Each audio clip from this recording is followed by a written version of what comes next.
here, focused on. Before they go fast and start the power slide, we salute you with the big blocks, 4 wide, the ground pounding, earth shaking, window rattling beasts of the Northeast. It's the big block butterfly, Super Dirt Car Series.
Well, good evening, everybody. Welcome to our weekly race chat.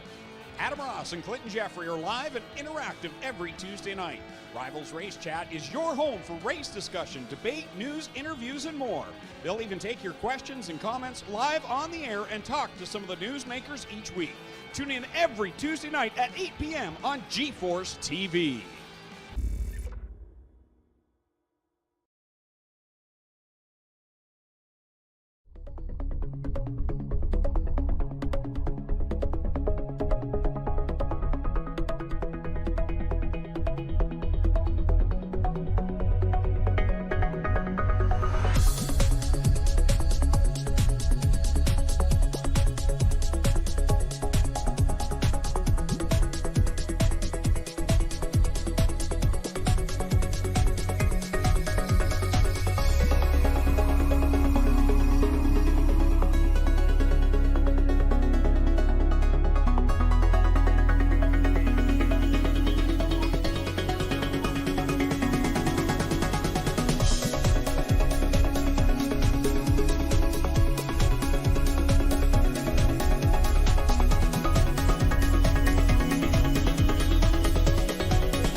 Her first point. Yeah, Lucy Olson, talented sophomore.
All right, folks, we're here.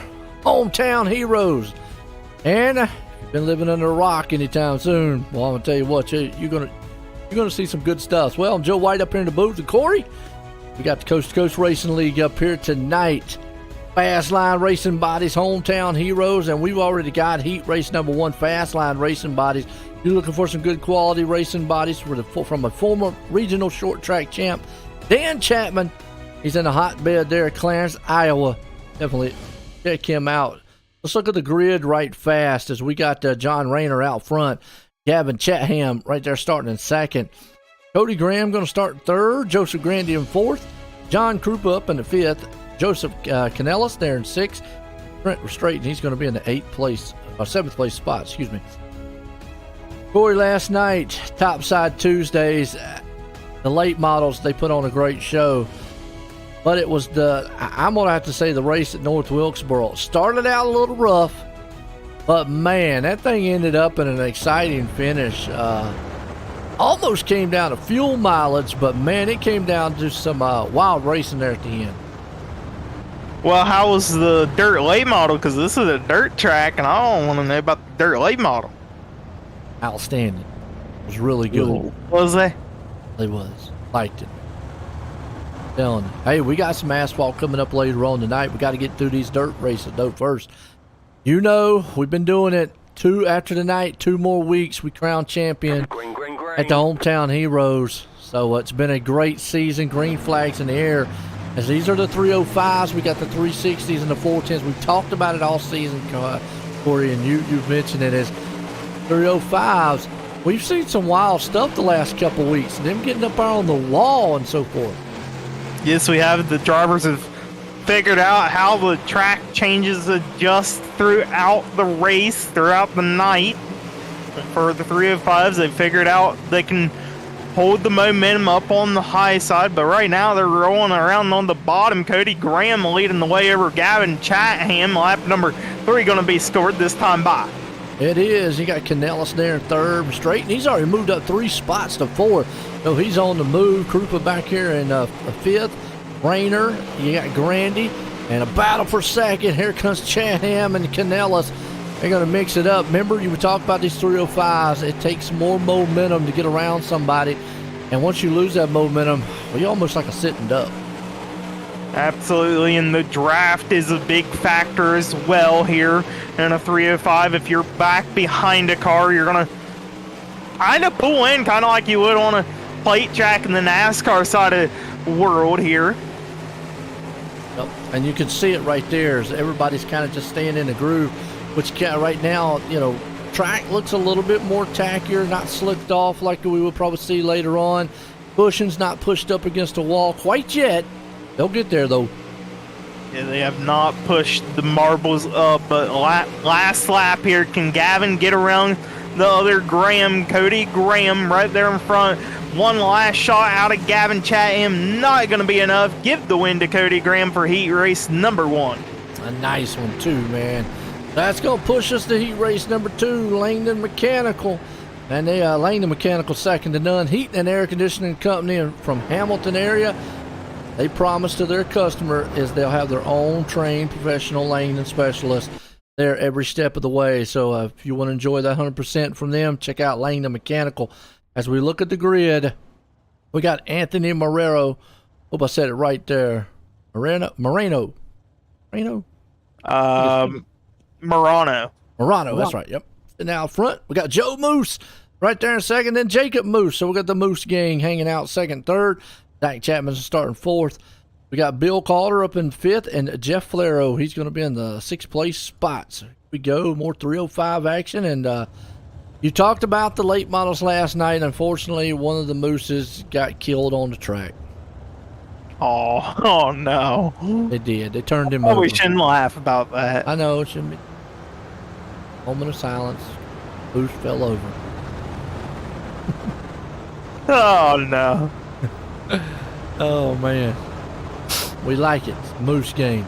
Oh, and by the way, did get a list of all those salty dog caution drivers. Did you? Roger gave it to me. And so I've got a list of them now.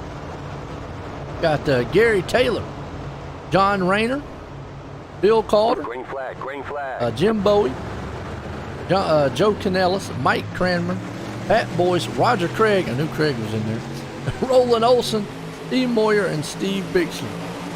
There you go. About to sit. Have it. Green flag. Morano, he's out front in this one. And the Moose Gang's going to try to see if they can't jump on him as Joe's up there along with Jacob. You see Joe Moose there. He's in the white car, the mainly white car. He's on the outside. He'll make the pass down in turn number 3 now. Looking back down low, Anthony Morano. It's a good drag race battle. Who's going to officially score lead? That was on the Moose. Wow. That was close. That was inches coming to the line. So these two guys are going to battle it out up front. This is about what you see side by side. Not too many slide jobs are made with the 305s, but a lot more kind of side-by-side style racing. Almost fitting for, you drive these cars close to what you would maybe on asphalt. Yeah, these kind of would drive more like a... Well, we can't say the word on YouTube, but one of them open-wheel cars that race in the... Oh, yeah. Okay, there we go. There goes all the monetary flying out of us. We can say Indy. Look, we can say Indy cars. We just ain't supposed to broadcast Indy cars. There we go. You say the Indy car. How am I going to get around it? Because I reference. I'm referencing with a 2. Open wheel. It's just like you said. The Formula One, Indy, or anything like that. These are big goat karts. That's what I used to call them. Big goat karts. Battle for the league. I'm talking about Morano's not giving up. Not gonna be enough for Morano as we have a Joseph Moose picking up heat race number 2 win. Nice, good one, man. So good start here to 305s. Gonna push us over here to heat race number 3. Venom Racing. Venom Racing, proud sponsor of the Coast2Coast Racing League's 358 modified division.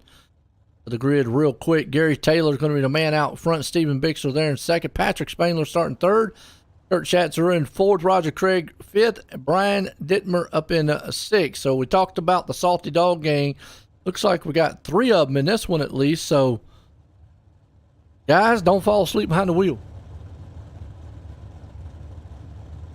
Maybe we should have like a special old man night or something.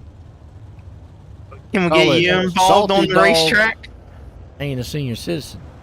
Yeah, you are. You're old. But that don't mean I'm still a senior citizen yet. I mean, I would take the benefits of senior citizen because I get like free donuts and coffee and stuff. I'm just saying. Oh.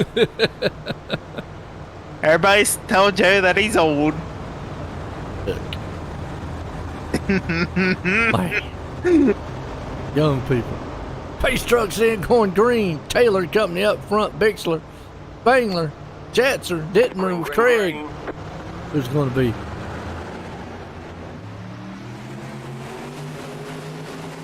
The jump that Gary Taylor was able to get over the field a little bit on the inside berm that upset his car, but all good, no foul there. Look at this, 3 wide for a second. Contact is being made. One of them is around, one of them's in the inside wall. Yeah, Dittmer, unfortunately, the one that got the bad end of the stick on that one, and he spun it around. Taylor was able to hang on to it. And Spangler, man, we talk about him a lot. Here he comes. He's up 1 spot in second. Roger Craig, 747 man himself. He's back there in third. Look at Spangler all on the back Nerf bar of Gary Taylor. Taylor a little bit on the inside berm. That opens up the room on the inside for Spangler. Officially being scored the race leader that time by. I could drive one of these 305s for you. I'd love to see you do it, Joe. Yeah, I can get out here and do that. They don't slide around as much. You know, I raced a 410 sprint car in a hosted race a couple weeks ago, and I'd wreck that thing in turn 1. I mean, it looked like I was a scared dog out there. I didn't know what I was doing. I'm like, as long as I can keep this thing on all 4 tires, I think I'll make it. right now, Taylor's looking like he's pretty good. White flag coming 3 and 4. Spangler's got it. If he don't make a mistake, Taylor's going to look. Not going to happen. It's going to be Spangler. Taylor. Rick's going to hang on to it. Man, what a finish here to this heat race. Absolutely. Spangler taking him. Heat race number 3 win. Garrett Taylor second. Craig.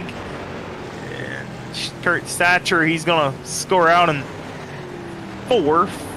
Yes, he is. Dittmer in 5th. All right. Throw us over a little warm up. Folks, we'll be right back here in just a few.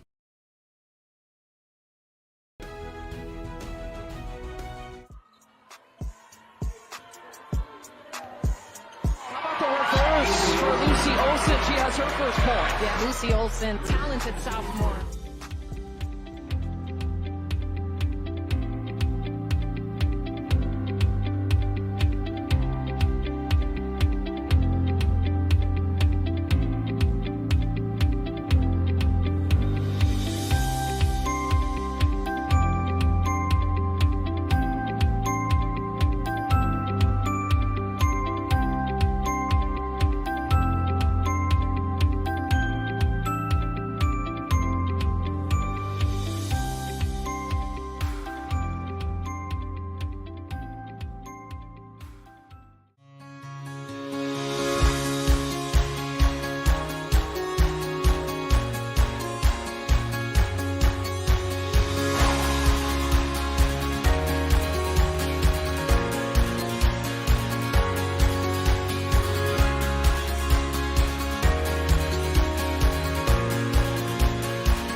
All right, folks, here we go. Now we're going to kick it over here. Feature time.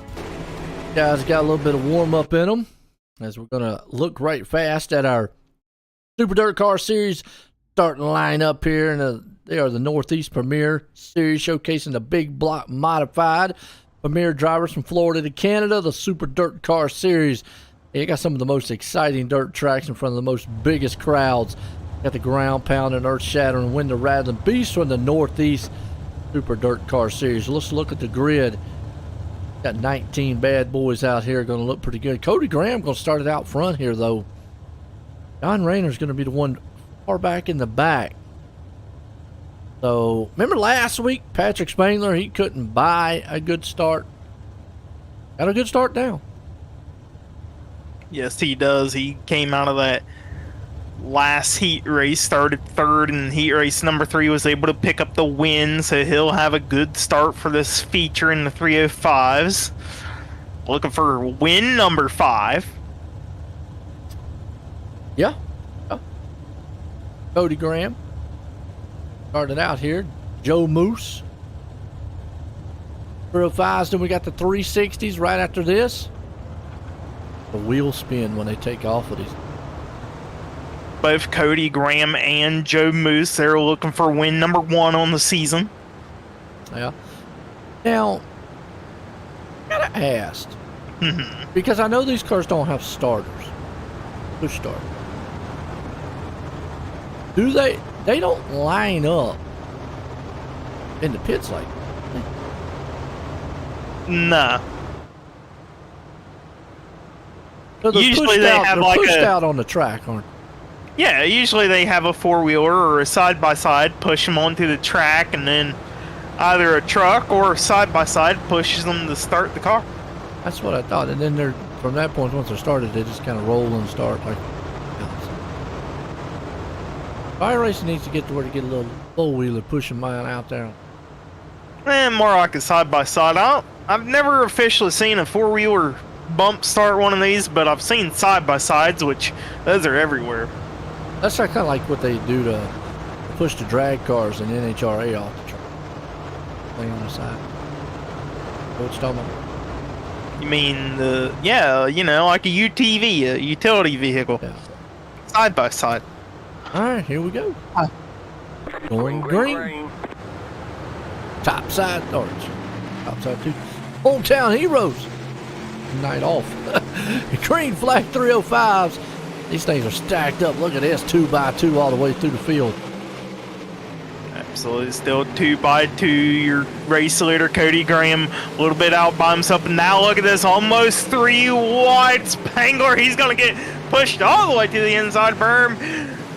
Oh my! Yeah, that's where, man, you got to kind of hang on to it a little bit. They went 3 wide for the moment. You can do it. This track's kind of wide enough to do it, and you can see the cushion's not quite pushed up against the wall yet. Like it's kind of slicking off though there on the track, pretty good. You can start seeing the cars kind of get a little bit sideways, as opposed to what they were like in heat race number 1. Yeah, these cars are not as powerful as we'll see later on. The cushion has not been pushed up. You see the marbles, see where the dirt is stacked up? It's right there where you see Gavin Chatham running. So not quite the normal for this track. So far out front, Graham, he's got it. Joe Moose right behind him, but he's got his hands full with old Chatham, like you said. Spangler there kind of stuck, but he's going to look on the inside, try to take it 3 wide for the moment. He's got that thing hooked up solid in the back. Got Taylor, Jacob Moose there. He's got Morano with him. Oh, they're almost 4 wide up front. Oh my, wow. Almost had a little contact there between the Moose and Chatham up there. And now here comes Spangler once again, 3 wide for second. Spangler on the bottom trying to find as much tacky as he can get down there. Oh, the front 2, they make contact. That's going to send Joe Moose. Oh, yeah. Mid-pack. Oh, no. It's a Big pile wreck. up. Salty dog caution. Going to Malcolm Mills replay, see what happened. It started out front. They were playing ping pong ball. Chatham, he got the worst in. I thought he had it saved, and the next thing you knew, I had a car, boom, came up into him. And then from there, it's just a huge, huge mess. Wow. Just like that. Carnage on the track. I'm going to be interested to see if they scored that lap, if it's going to put Moose back where he fell, or if Moose is going to hang into the spot he was in. Looks like he's going to stay up towards the front. He's at least in third. He's rolling around in third right now. Got both the Mooses up there. Jacob and Joe. Yeah, I don't know if you got a good angle, but on the hood of the body of the sprint car, they got a little picture of a moose. Oh, Lord, which moose one? flexing his both up. Oh, I see it. Told you. The moose strong is moose, flexing his man. muscle. Strong moose. He got strong moose right there on him. Check him out. One of them's got fast Eddie hot rod. One of them's got picture fast Eddie. Another one don't. They are both pretty much same paint scheme. They need to put that picture of that moose on the top of the wing, man. I know, man. That's awesome. They don't got anything on the top flat part of that wing. They need to put that big flex muscled moose up there. Now we're going to call him, man, muscle moose. Muscle moose. Flexing the muscles, man. Look, they're out there bodybuilding.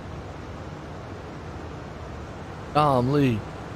That's sweet. I know Tom is pretty good, huh? So, out there flexing their muscles for the Moose gang. Spangler, though, man, always flexing his muscle. He's flexing speed. Let go green. Spangler looking for win number 5 on the season. Both Mooses looking for their first win. Gary Taylor up there as well. They're going to have some hard competition to get around Spangler. They let him get out front. Like I say, you got Jacob Joe, Moose right behind him. Then you got Morano, though. He's eating it up, but his battle's going on with Taylor on the inside, outside. You got some sliders happening between those two. One's down low, man, catfishing it. The other one's kind of middle side of the track. They're now finding the grip up on the middle side of the track. Spangler running right below the marble area, and now he cuts down in turn number 4. So running that cut down that he's been running for the past couple of weeks in turn 3 and 4. Yeah, Morano's still down there around that low line. He's fishing it down there on the bottom. You got the old Joe Moose right there on the outside of him. Taylor's back here seeing what he can get done as he's running on the back end of the cush bar. He's going to go down low too, and that berm caught it. Sent that car up there, but look out, battle for the lead. Here comes old Jacob Moose. He's flexing the muscles. He's on the back end of Spangler. Moose is hungry here. He wants to pick up the first win of the season for Jacob Moose. Do the cut down on a turn number 4. Not quite going to have the momentum to get to the inside of Spangler into the entry, but he'll get it on the exit here out of turn number 2. They are side by side. Moose with the slider now on Spangler. Spangler going to do the crossover. Wow. Oh, wow. Yeah, I mean, Spangler got that huge run off the turn through the slide job on the inside of him as old Jacob still trying to muscle everything he can on the low end. This is a battle up front. It's a seesaw between the top two. Spangler's got it. Moose crowd right behind him, seeing if he can get him. You got Morano and Joe Moose back there battling it out. They're on the top side cushion. And now that's some drafting right there. Yeah, Jacob Moose booked a little bit of a bumper to Spangler. They're not quite something we normally see in a sprint car. Somebody putting a bumper and it actually done a little bit. Yeah. Not quite enough to upset Spangler. They'd probably help Spangler more than hurt him. You see Spangler going up there on the marble, not quite got the cushion up there in the 305 division. We might see the cushion form up in the 360, but look at this. Jacob Moose on the inside down the front straightaway. Give the lead to Spangler still. 5 to go. Intense battle, man, up top between Spangler and old Jacob. Those two guys are going at it. One's in the inside, one's in the high side. We talked about it, that inside, top side cushion is not pushed up against the wall yet, so I'm surprised Spangler's been able to hold on to it. Now they go tire to tire. I'm going to tell you, they're out there talking about it. Those two guys, if they're not running hard, but if they don't watch it, they're going to let Morano get up here and catch them. Morano, you know, with these two drivers running side by side, a little bit of a side draft slowing them up. Morano has the rear draft, and look at that. Oh, Spangler in the wall took Morano with him. Oh, no. Wow. Sorry, no caution, man. That's a huge one. Going to Malcolm Mills replay. That was just a little bit of tire rub, I think, between the two. You saw Jacob, man, on the inside, and then, Spangler just got hooked, and Morano nowhere to go, and from there, yeah. Good night. It's a junkyard. We got wheels flying off. We got wings flying off. Who's that lost the wheel, man? Somebody come get your parts. Might have been Steven Bixer without the wheel. Oh. He's going to say floppy wheel, but that guy's lost his whole wheel. Boom. Well, Bixer is still running around here with no right front. That ain't going to turn too well. Yeah. And there's the wall. Yeah, he might want to bring that number 75 in. First time I've ever seen a tire go flying off. No, we seen it last week. Paying attention. I seen the floppy wheel. This one kind of just like went rolling on its own. It kept wanting to race. Watching it right here again. Malcolm Mills replay. Yeah, Bixler out here minding his own business. Next thing you know, boom! Oh, I got a car in front of him, and there goes his wheel, just taking off without him. Whoops! Hey, you might need that. There's some parts of the car that you might need to make it around the track. I would say 4 tires is one of them. Yeah, so that wreck all occurred because when Spangler and Moose touched, it was kind of interlocked. Like the front tire was in the center of Moose's car, and you just can't quite do that in a sprint car. Yeah, we talk about that all the time. I mean, you get up there, there's a fine line between bumping and these things. I mean, they're open wheel, and get hooked up, sometimes locked up, like I said. Somebody's gonna have a bad day, and unfortunately, Spangler, that's the bad day. Green flag. Green flag. Look Well, at let's this. see if Joker Move can hold off old Jeff Flaro. Yeah, Flaro now up to the top 2. Have 1 to go. If we get back to the line, Jacob Moose trying to hold off Jeff Flaro. Jeff Flaro trying to go for 3 wins on the season. Jacob Moose looking for win number 1 in the 305 division. One last shot here for Jeff Flaro down the back chute. Can he get the run built up down in turn 3 and 4? Flaro on the bottom, Moose up top. Not gonna have enough. Jacob Moose gonna get win number 1 for the season in the 305 division. Jeff Flaro second, and Zach Chapman third. You got Jacob Moose right there, held him off. Jeff Flaro there in second. Chapman, he's hanging on to third, and Grandy in fourth. What a way to finish out the 305s here tonight. Good racing. Hence style racing. Can't get a word with a couple of these guys up here. Then we're going to flip it over to the 360. Wing sprints, a little bit faster.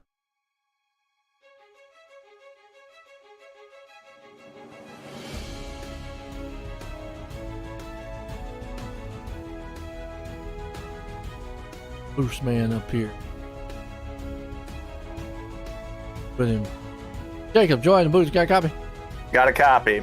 Well, I'll tell you what, we liked it out there. Looks like you're flexing the moose power, man. I tell you, you and Spangler, though, that went at it, and just a little bit of contact there. How was the track? I mean, it looked like it was pretty racy. Yeah, the track was really racy. I personally can't run the bottom here, so I knew I had to be on the top. And I was just holding him really high, so he couldn't get his right rear right above the slick. And I don't know, I think I might have slid out just a little too much, and I feel absolutely awful about giving that little contact to him. I didn't mean that at all. And I feel pretty bad because we're going to have a killer race to the end with 2 to go. But I guess it happens, but I wouldn't want to be on the receiving end of that. So I feel pretty bad. Well, you know, sometimes this racing things happen out here. But, hey, then Flaro came up there on those last couple laps. But he was able to put in victory lane tonight. Got anybody you want to thank? Yeah, I'd like to thank Fast Edge Hot Rods, Main Street Auto, my teammates, Joe, John, Cody. It was pretty fun out there, and I'd like to thank you guys for an awesome broadcast and this great league.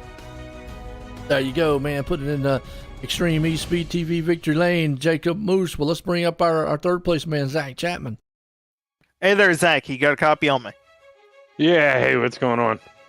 A little bit of a survival of the carnage here towards the end, but you're able to pulling through to a podium in third. Talk us through that race. Exactly like you just said there, Corey. Survival. That last caution, I was glad there was only 2 left. I wouldn't have been able to hold off Grandy, but maybe another lap. When I got into that pile up, something on the right front broke, so it was really awkward steering that thing. I had to put the wing real far back to be able to control it. And with these 305s, if you put the wing back, you're toast. Too slow. Absolutely. Either way, able to hang in there. You got anybody like to thank tonight? Yeah, first off, you and Joe for showing up and do this. We all love going back and watching the broadcast. We really appreciate you guys doing that. All my teammates at Gambler, my wife for letting me do this all the time. my dad for sponsoring in the league, and last but not least, my golf buddy Mike. There you have it, folks. That's your third place driver in the 72, Zach Chapman. Absolutely. Bring up old Jeff Flair, who almost pulled it off here. Hey, Jeff, you got a copy on me?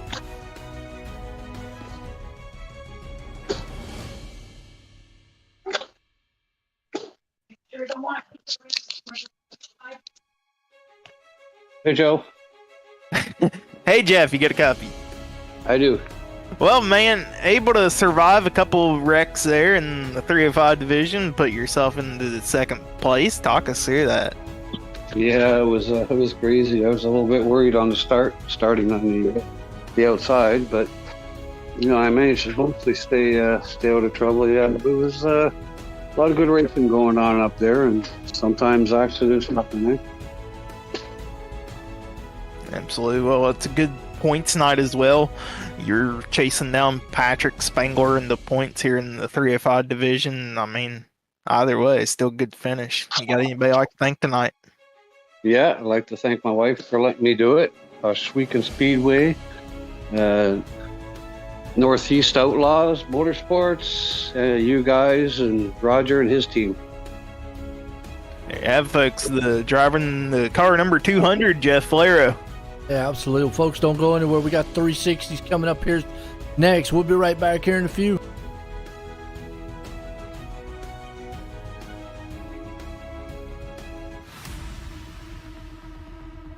Before they go fast and start the power slide, we salute you with the big blocks 4 wide, the ground pounding, earth shaking, window rattling beasts of the Northeast. It's the big block modified Super Dirt Car Series.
Well, good evening, everybody. Welcome to our weekly race chat.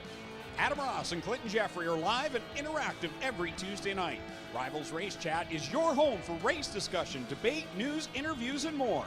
They'll even take your questions and comments live on the air and talk to some of the news.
All right, folks, here we go. Hometown Heroes. We got the 360s wing sprints. A little more power.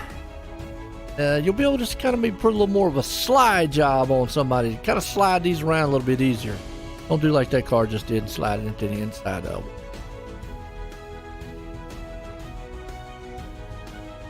Interesting 305 one, though, wasn't it? Absolutely, it was. And these 360, they ought to produce some pretty good racing. The quickest in practice was Kevin Fry here. He had a 15.698. So there behind him, Joe Moose. Uh-huh. Moose boys flexing muscles, but here we go. Heat race 1. That's right, Flatline Racing Bodies heat race number 1. Let's look at the grid right fast. Brandon Dittmer going to be out front. Trent Restraiten there in second. Roger Craig starting third. Gary Taylor fourth.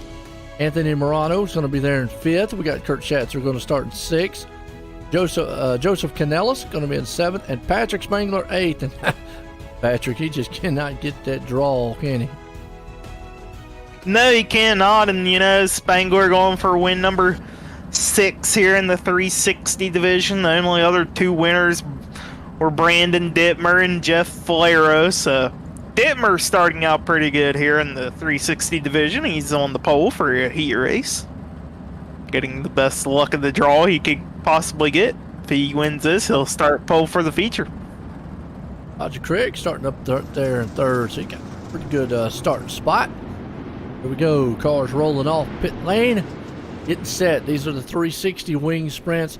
Pretty much on iRacing, you look at them, they're identical. The biggest thing you can tell is how much more faster they are. In real life, if you put them side by side, at first glance, you probably wouldn't see the major difference. But if you started looking, obviously, yes, you're going to probably see suspension parts, mostly the motor, because it's going to be bigger.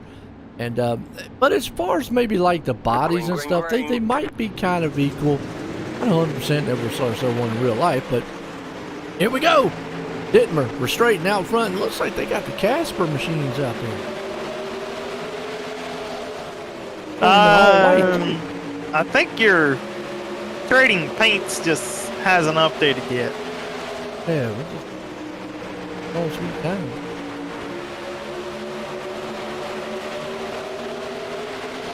Yeah, I've hit Control R. What updates, right? Ain't nothing I can do about it. I'll just say they in the Casper machines right now. Out front, Dittmer showing what he can do. Straighten's there in second.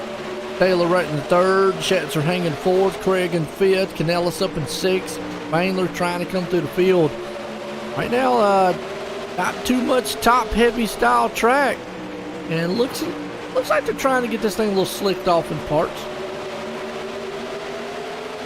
Absolutely. The track is wearing in a little bit more than it did in the 305s. You see the marbling of the dirt still right there, about a car width above where the black is.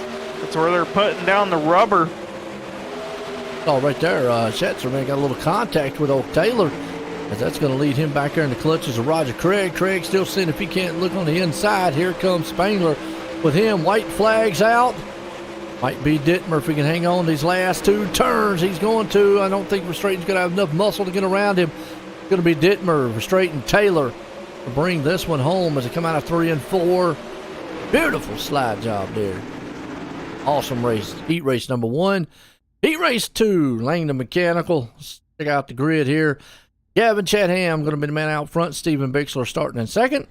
John Krupa up in third. John Rayner starting in fourth. Jeffrey Barker there in fifth.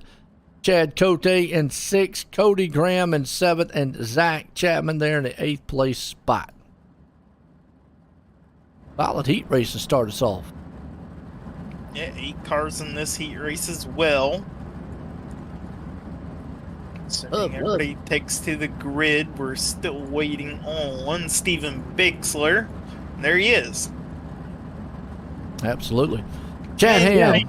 What's that? What'd you say again? Your paint's still ain't fixed. They're in the pits, right? You want to get out? I don't know. Running. We'll fix you up after our warm-up later on. See, Ham. He's going to get an EOL. That's for causing a wreck last week in the feature. So going from the pole all the way to the back. Second, before you do some talking here. Ready to paint. It's going to move John Krupa now up to set the pole. Gonna lead this heat race number 2 on the green flag. And dead even start for Krupa and Bixler. Krupa a little bit better than Bixler. Gets out by about a couple car lengths. John Krupa leading the field 2 wide right now. John Rayner on the outside of Jeffrey Barker. Barker gonna slip up, have a little bit of tire spin now. Relegate him back to the clutches of Chad Code. Code trying to make his way up through the field, working on the high side. He's got the right side tires all the way up in the marbles. Left side tires rolling into the tack. Oh my. Oh, we got some contact here. Rayner around. Uh-oh. Good running so far. There we go. Hey, there you go. Yeah, just had to talk to it a little bit. Oh, then the leader Oh, got my. into it. Wow. No caution because, hey, well, it's a heat race, but just like that, the leader couldn't get out of the way, and wham. Oh, my. Woo! Krupa's going to take over the lead, but, man, you want to talk about heartbreak. That's heartbreak. Wow. We need a Yeah. heartbreak sponsor. Yeah. What are the goodies? Headache powder award or something. Or some kind of a hot sauce. Yeah, no doubt. That right there was probably one of the worst things that can happen to you as a leader. Is Krupa's going to take the win here in heat race number 2. Wow. So talk about turn of events. Just like that. Let's swing us over here to heat race number 3. Yep. Venom Racing heat race. Look at the grid right fast as apologies folks. Tired down. Jeffrey Kemper going to be the man out front. Fry going to start in second. Calder right there in third. Jacob Moose in fourth. Jeff Ferrero starting in fifth. Joseph Grandy up in 6th, and Joe Moose going to be the man there in the 7th place spot. So, just like that, though, the leader couldn't avoid what happened. Oh. Luckily, the leader did hold on to his position there, but mine. All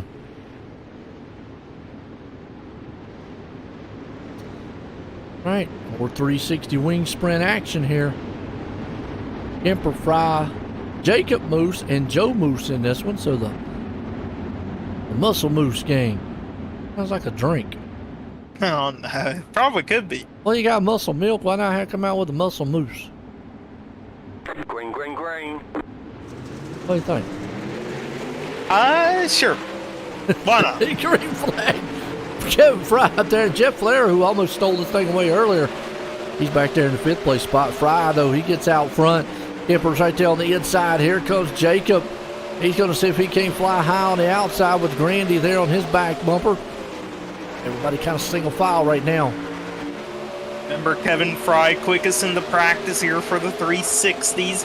He's out to a big old lead already. Lap number 2, going to have lap 3 in contact. Joseph Grandy and Jeff Flair.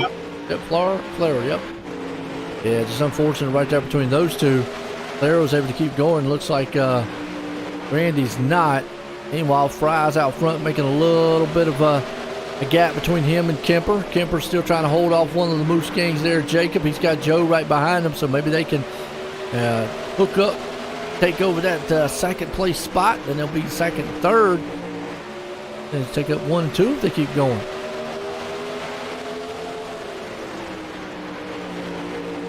Staying single file, being patient. Kevin Fry still leading. Kemper trying to hold off Jacob Moose. White flag in the air. Jacob Moose gonna look to the inside of Kemper down in turn 1 and 2. Not gonna have the momentum. He'll have one more shot. Back in 3 and 4. Kemper a little bit lower now in 3 and 4.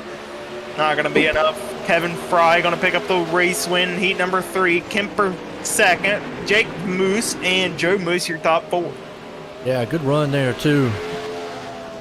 Wild ones here happening in these heat races, but Fry definitely frying the field on it. That'll put us in a warm-up, folks. We'll be right back here in just a few. For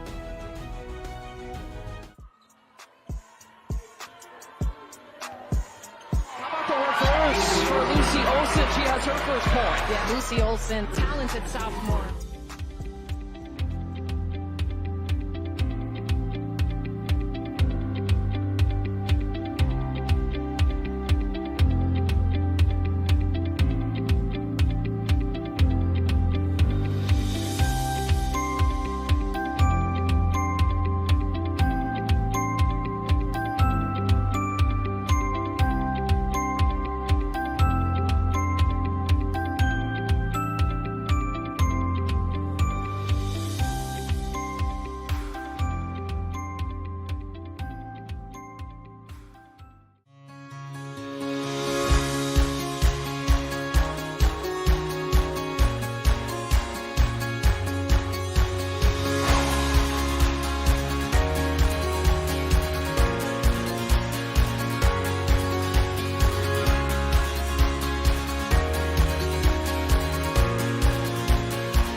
All right, folks, here we go. 360 Wing Sprint feature time. Let's look at our Super Dirt Car Series starting lineup. Got Brandon Dittmer going to start out front. 23 machines in this one. Guys are going to look like they're going to be pretty strong as John Rayner is going to start back in the back.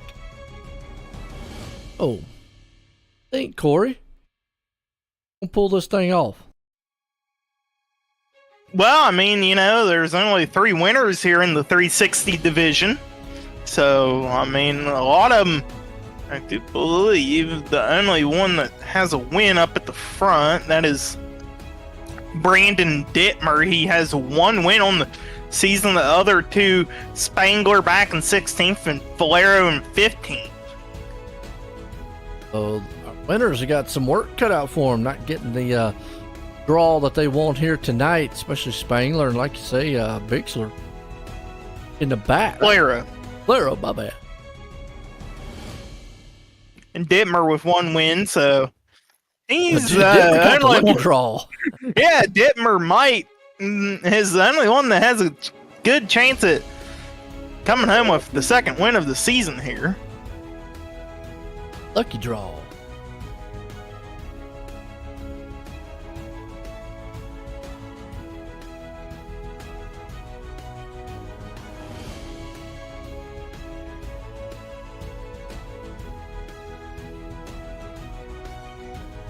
See what we're gonna have. Good set. Solid race. There's the 360 wing sprints. Not quite the bad boys. We got the 410s coming up here in a few. Those are the bad boys of the wing sprints. You got all the power in the world under your foot with those.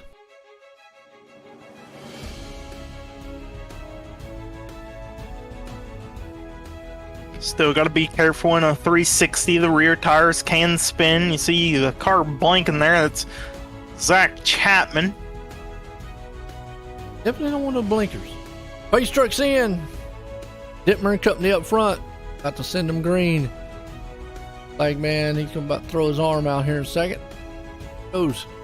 Green flag. Dittmer gets to jump out front. Fry, Krupa, we just saw, contact. Never mind. Krupa's in the wall. And you got a huge one behind him. I don't know what in the world is going on back there. Wow. Got a town hall meeting going on. Dude, you ain't lying. And we got a dead moose on the track because Joe Moose was involved with this one. There were 3 wide back there. You saw a car.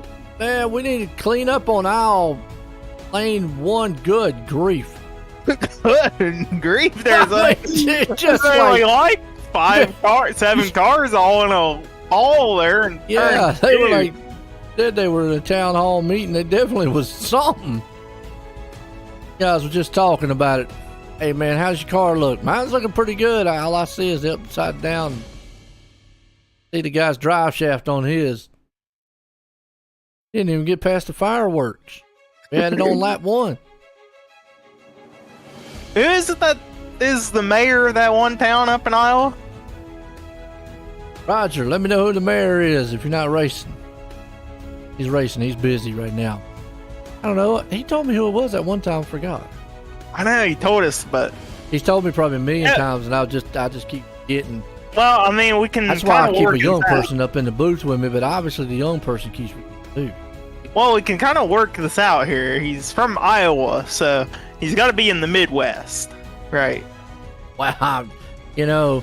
Well, hey Einstein, that's a pretty good assumption.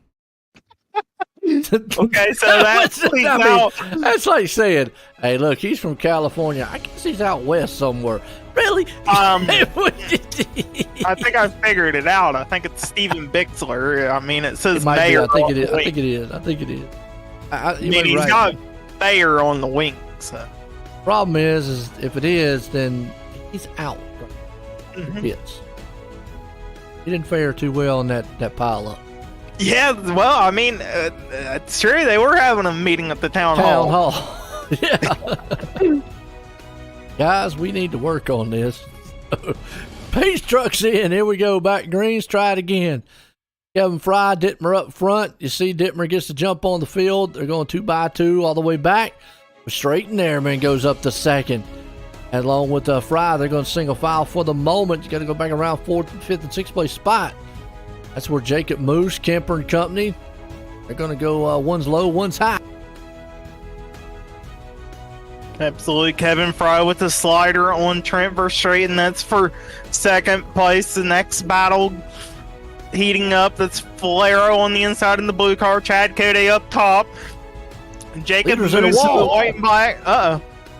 That ain't good. Wow. He went up under that top side cushion, and that wall sucked him in like a magnet. Dropped him all the way back to third. Salty dog caution out. Gary Taylor involved. Let's go to Malcolm Mills replay, see what happened to him. If it happened to him or he was just a victim of, boom, yeah, he was just minding his own business. Next thing you know, he had a car. And, well, he kind of went up into somebody. He went into the wall and got going straight again. One of those Roger Craig to your salty dog drivers getting into it. Uh-huh. Talking about the discount they was going to get at Hardee's. Oh no! I mean, no doubt, in real life, you go to Hardee's at 8 o'clock in the morning. It looks like a senior citizen place. I mean, get together. I'm gonna do it one day. Come up and give me some biscuits. My free, I don't drink coffee, I guess. Give it to somebody. I guess they give free coffee. I don't know. By the time I get there, age-wise, there won't be nothing free. We'll be like, look, it's still $2. Aw. Inflation. $10 cup of coffee. We'll give it to you for $2. Go get your red donut, Joe. Hey man, now red donut's good. I'm telling you what. In Lexington, North Carolina, you're downtown, you gotta go check out Red Donut. Here you get a plug on that one. And while you're bored and eating some donuts, you walk a couple shops right down. iPad Comics, get some comics, do some sim racing, get some models. Awesome. Sit around, man, conversate. That's what I do.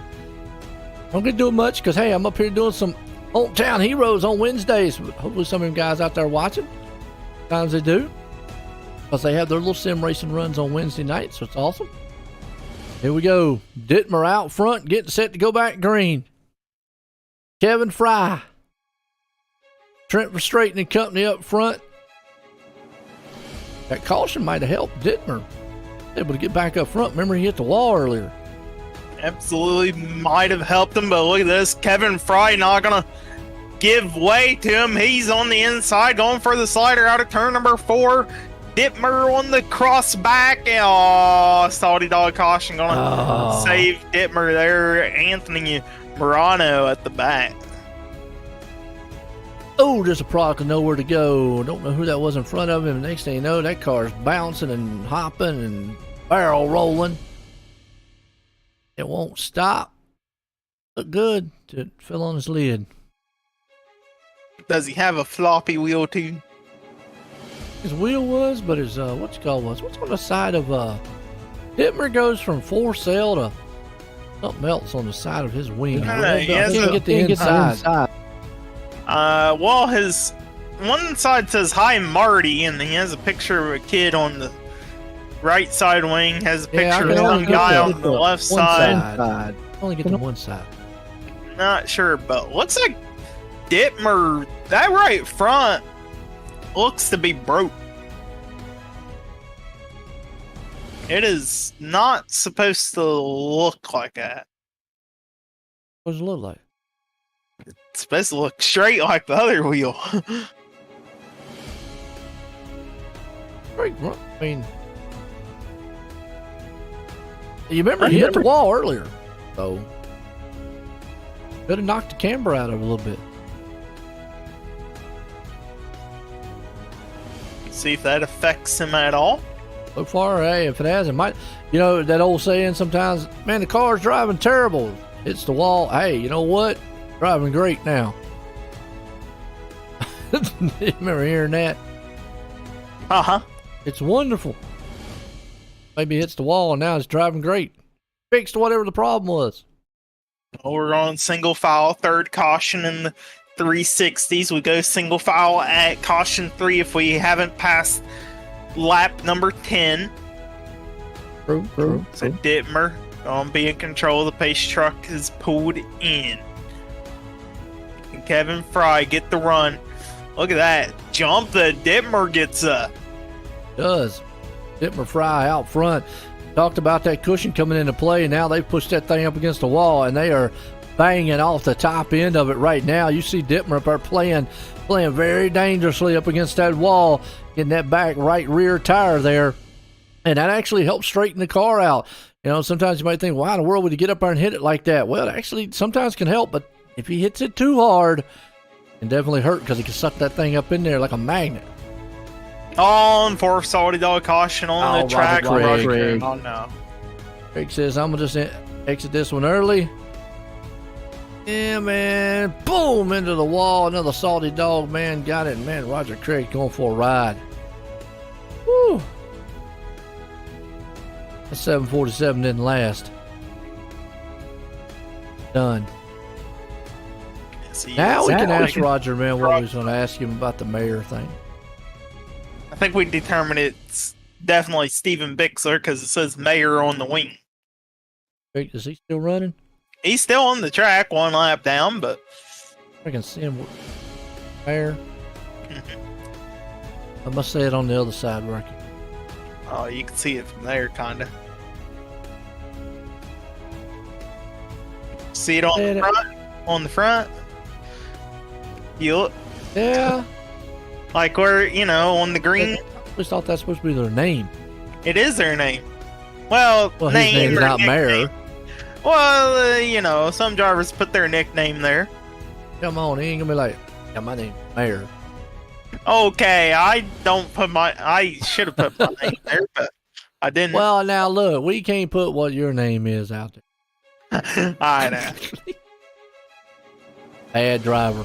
Put his name on the front. I Bad mean, driver. some of them put their name, some of them put a nickname up there, some don't, like John Krupa. True. Sorry, Krupa. Just have to point you out. You're the first one I landed on that didn't have a name up there. What's he got? Yeah, you don't have anything. Oh, okay. His teammate Graham does. Oh, okay. Dittmer's got one up there too. Something. Conco? The spider monkey. Is that what it says? Uh-huh. Don't say those spider monkey.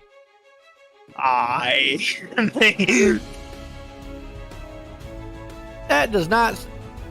Yes, it does. Oh yeah, it does.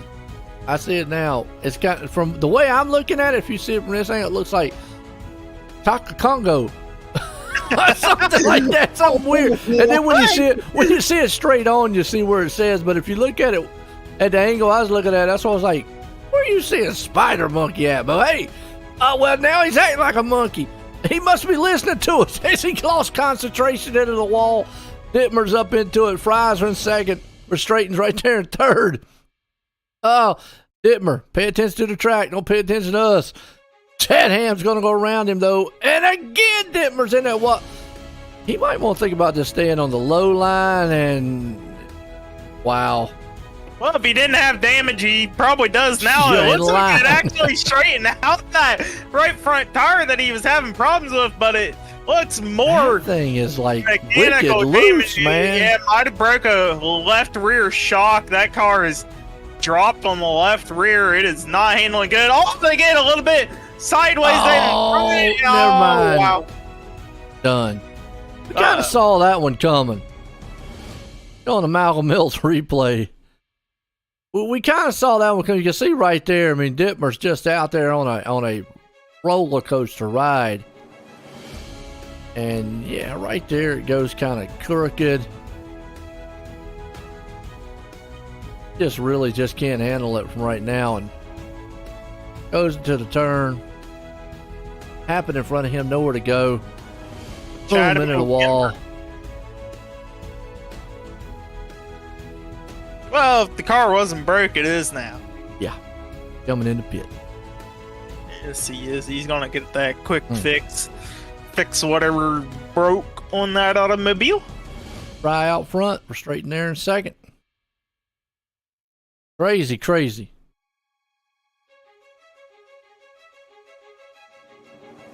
Uh-oh, here we go. For another first-time winner of the season. I got her answer, by the way.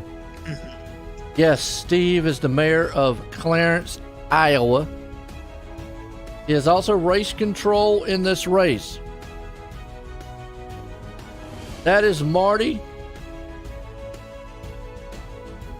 Okay, we're talking about Deliska's picture on Dittmer's car. Spider Monkey is his nickname. He actually spelled it Minky, but it's actually Monkey. Oh, Marty, the announcing on Monday. Okay, they got his picture on it. Gotcha. Oh, I assume on the right Tell side. Marty, don't be putting Cole's picture on there or mine, because we want these guys to be able to finish the race. Okay, Can we put your picture on there? you want to finish the race? Trying to scare everybody off the track. Craig, I guess that is one way to win. If you put my big mug. Somebody did that one time. Oh, I'm gonna do that. Yeah, I knew Marty was the Monday night broadcaster. Yeah. Okay. All right, here we go. Well, unfortunately, Dittmer, man, slapping the wall hard. Fry's going to get the jump out front. Frustrating's there in second, so the big battle's going to happen for second, third. Look at Flaro, though, on over the back cush bar. Flaro trying to move up into P2, not going to make it done. He'll fall back in line behind Verstraeten. Verstraeten a little bit loose off turn number 4. He'll go down low. Now here comes Flaro once again, going to pull the slider. Doesn't clear it. Verstraeten up on that outside guardrail. Not going to get sucked in tonight. No, he's not. And you can see them tires sparking off the back of the fence back there as they hit that slider move up on the top side cushion. Verstraeten's hanging strong. Meanwhile, Fry's out front. He's got this thing under control. Flaro's seeing what he can do if he can reel in Verstraeten one more time on the low line. I think that's the safest place to be. But Chad Cote's back there chomping at the bit going, guys, make one little mistake. I'll get up here and get me a podium.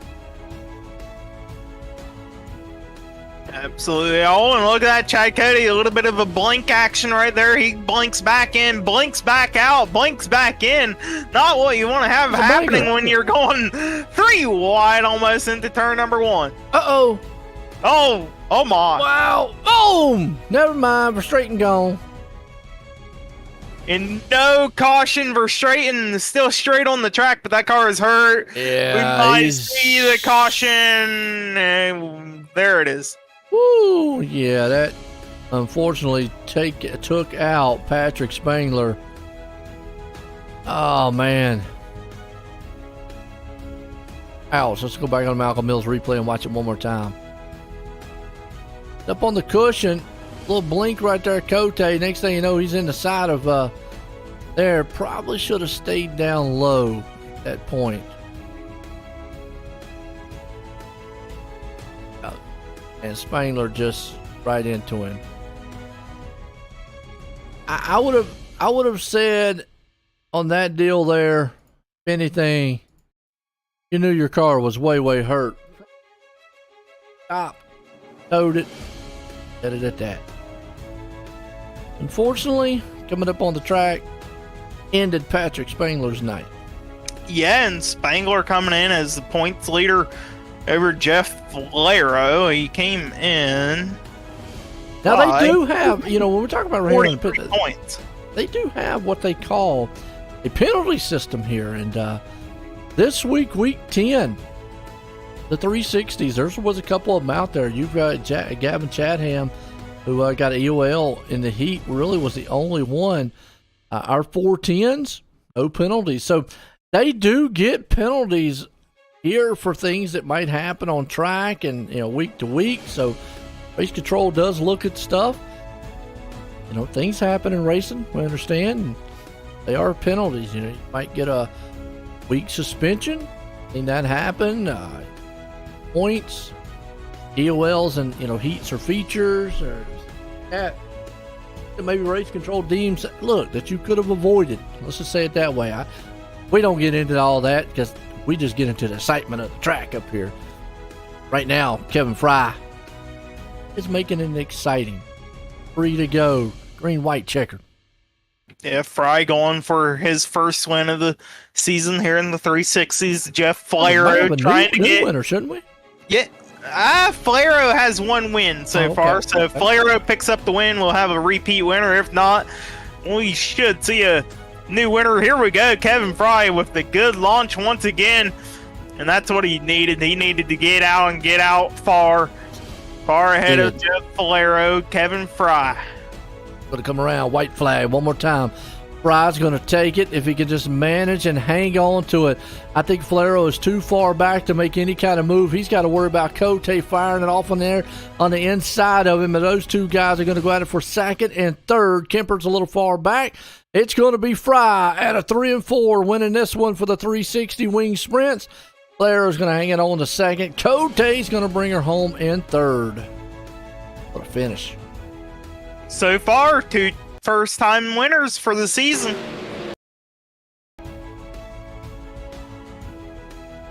Yes, it is. Not to mention with Flaro in both the 305 and now in the 360 making a big round in the points on point leader Patrick Spangler. Whew. All right. Big one up front so far. Get a word with some of these guys and then go to the 410s.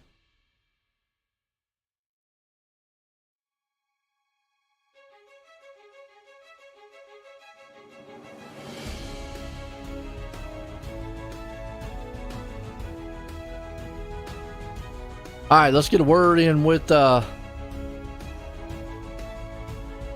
Valero here, second place man. Hey Jeff, you got a copy on me?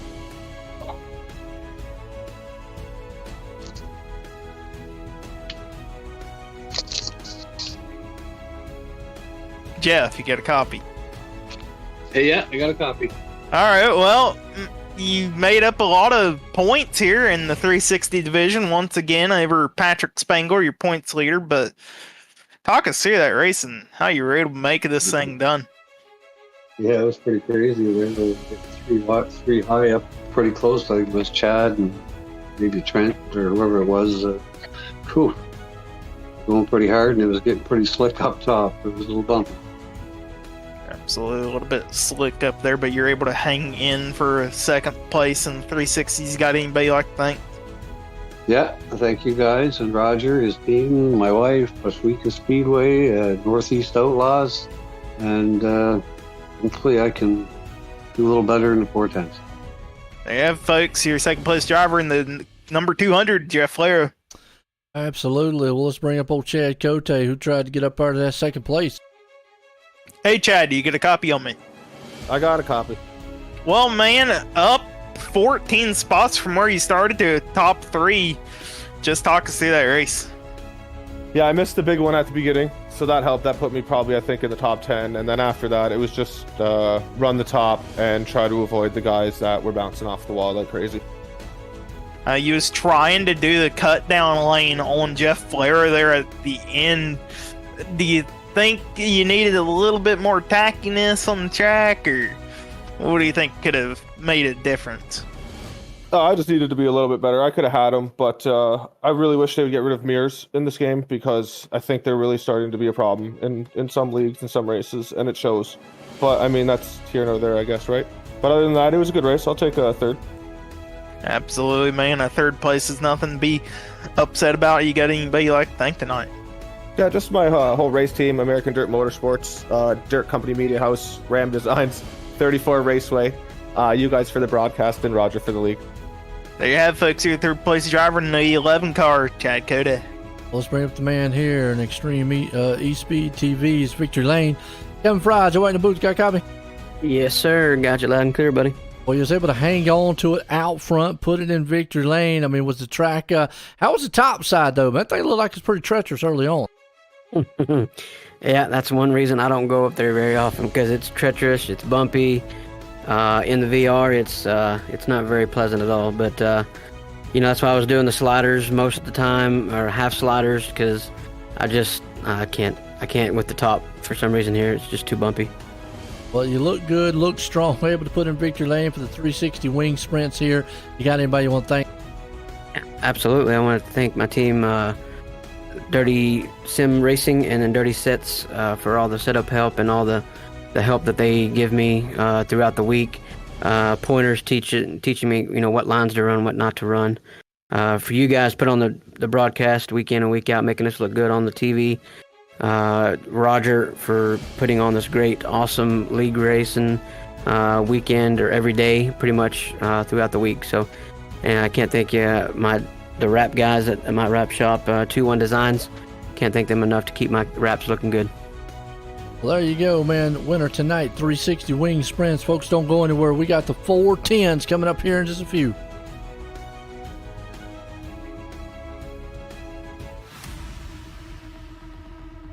Before they go fast and start to power slide, we salute you with the big blocks, 4 wide. The ground-pounding, earth-shaking, window-rattling beast of the Northeast. It's the Big Block Modified Super Dirt Car Series.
Well, good evening, everybody. Welcome to our weekly race chat. Adam Ross and Clinton Jeffrey are live and interactive every Tuesday night. Rivals Race Chat is your home for race discussion, debate, news, interviews, and more. They'll even take your questions and comments live on the air and talk to some of the newsmakers each week. Tune in every Tuesday night at 8 p.m. on GeForce TV.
All right, folks, now we got the 410s here tonight.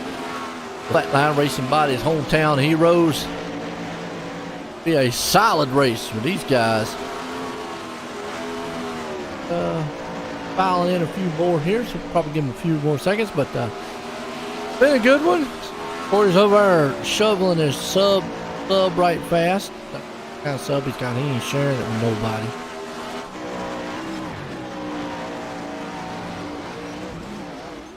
What subs you get? It's an Italian sub. Oh, see. Uh-huh. Mama probably got it for him. She did, actually. I know, see, I knew it. Exciting night so far. We kicked it off with the 305s. We had the 360s. Now we got the 410s. Got the car tours coming up here in a few. That's going to go to the asphalt racing. Go from the dirt to the asphalt. Like we're going to swing it on over here to Heat Race 1. Flatline Racing Bodies Heat Race 1. Let's look at the grid. We got Jeff Flero going to be out front. Jeffrey Kemper starting in second. Gavin Chatham there in third. Dak Chapman in fourth. Barry Golden in fifth. And Joseph Grandy starting in the sixth place spot. Solid one here so far.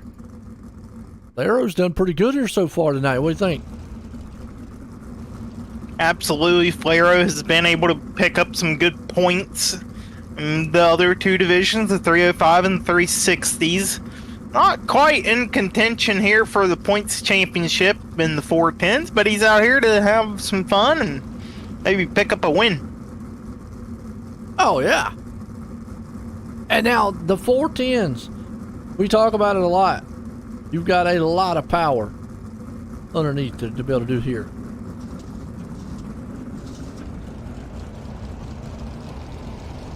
Yes, you do. A lot more power than the 360 cars, so you'll see the tires spin a lot more.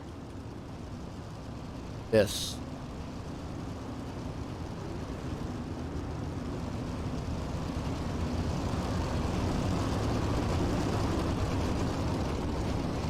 Right.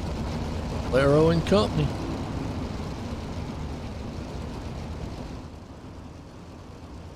Be a good one.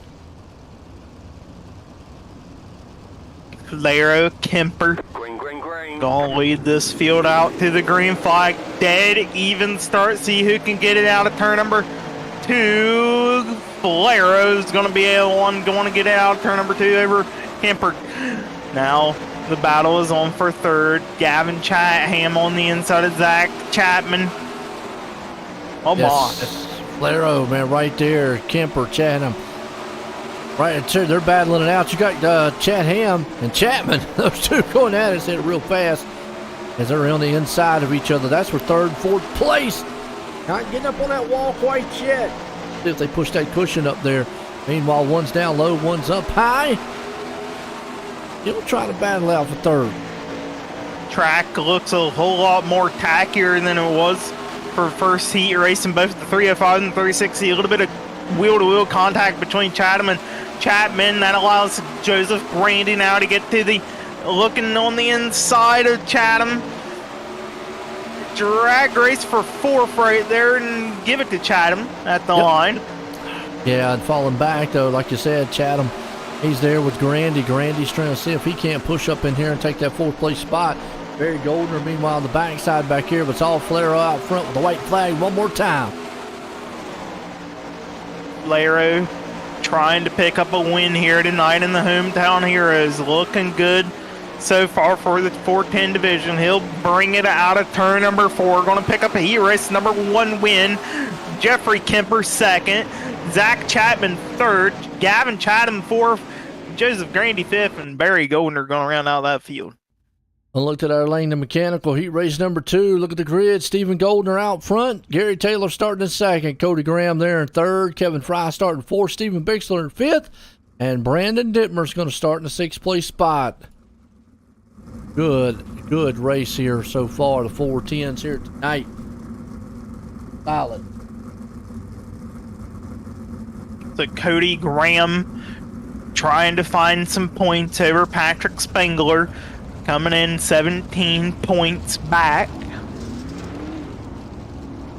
See Stephen Goldner, he's going to get the EOL here for the heat race. Not sure what that is. We don't have information on penalties for a 410, so maybe just a request to start at the back. Yeah. Why not? That random peel draw like we talk about week in and week out here, no qualifying. I kind of like that because sometimes they can put the fast guy and way in the far back, has to work his way up front, give the other guys a little bit of chance to see what they can do. Green flag. Up front here we go. Graham, Taylor, Fry, Bixler and company. Green flag. Boy, I tell you what, Graham gets out of Dodge.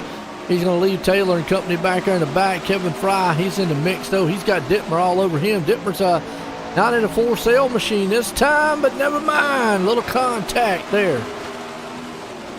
Not quite as much contact as we thought, but definitely scared. Coming through the field? Kevin Fry, look at that. Gary Taylor now upside down. Goldner coming through the field like a bulldozer. Oh, wow, yeah. Goldner, who requested an EOL there at the beginning of this heat race, now up to second. So, by technicality, he is a hard charger. Woo! And he came through there, man, like a rhino bull, just coming through there, knocking people out the way. Saying, look, I'm fast, got to get up here. Graham's trying to hold on to it. You've got Goldner there in second, chewing his back bumper off. You got Dittmer hanging on the third. Meanwhile, Fry's back and forth. Bixler's back here in fifth. But it's all Goldner right now. He is driving that thing angry. Yeah, look at this. Oh, my. Beautiful pass. Right there, not going to get the slider done. We'll go down to turn number 3. Goldner on the inside. Cody Graham up top. Graham trying to keep the momentum up. It will officially score. He's going to take this thing from worst to best. What is this? This is the new way of saying I started from the bottom, worked my way to the top. Never mind. Crossovers. There he goes. Slide job. It's going to be drag race to the line. Boy, you kidding me? Goldner, man, just came through the field angry and won that thing, Corey. Wow. Good job by Stephen Goldner. Requested that EOL and won this time. I mean, he came through there like, rah. Heat race 3. Venom Racing. Let's look at the grid right fast. John Krupa's going to be out front. Jeffrey Barker going to be there in second. Patrick Spangler third. Chad Cote in fourth. Roger Craig's going to round out the 5th place spot here. But, man, that was exciting on that that second heat race there. Woo. Maybe Craig can do the same thing. I think he can. He's got a 747. He's got a jumbo jet. Does he have a jumbo jet?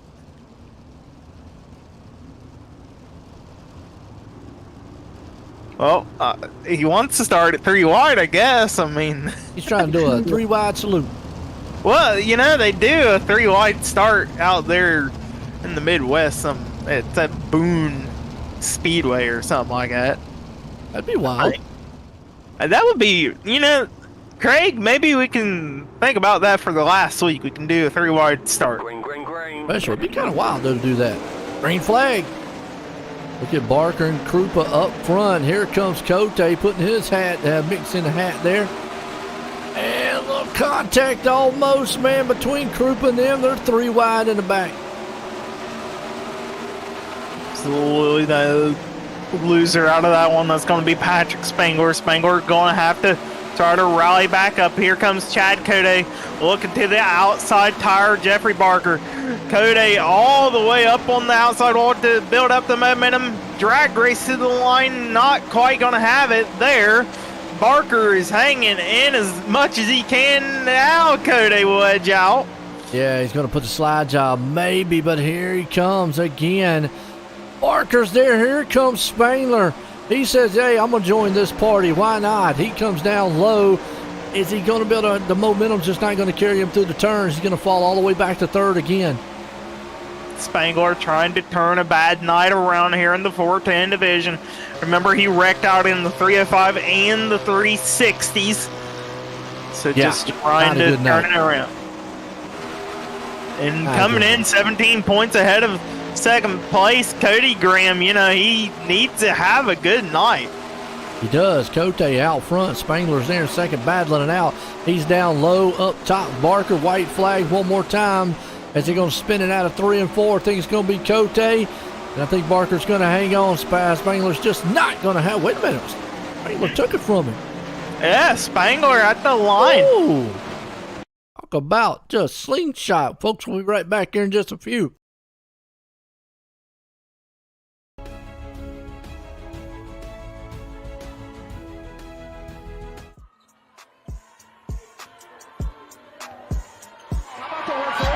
For Lucy Olsen, she has her first point. Yeah, Lucy Olsen, talented sophomore.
All right, here we go.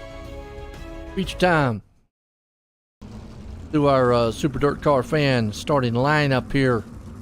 Their 410 wing sprints. Going to be Jeff Flero starting out front. And Gary Taylor going to be the man out in the back. Flero put this thing in victory lane here tonight. Yeah, Flero just trying to see if he can't pick up a win. Not quite close in the points to point leader Patrick Spangler. But the one that is close, that's Cody Graham, who conveniently starts right next to Patrick Spangler. 5th and 6. Spangler trying to turn around his night here in the sprint car series. Oh, yeah. Flero, Goldner, Kemper and Company, Cote, Spangler. Here we go. Remember, Flero has, What's that? Remember, Flero has finished second in both the 305s and the 360s here tonight, so trying to do one more better. Yeah. Not. Try double factor. Triple. Trifecta. Yeah. Trifecta. That's what it is.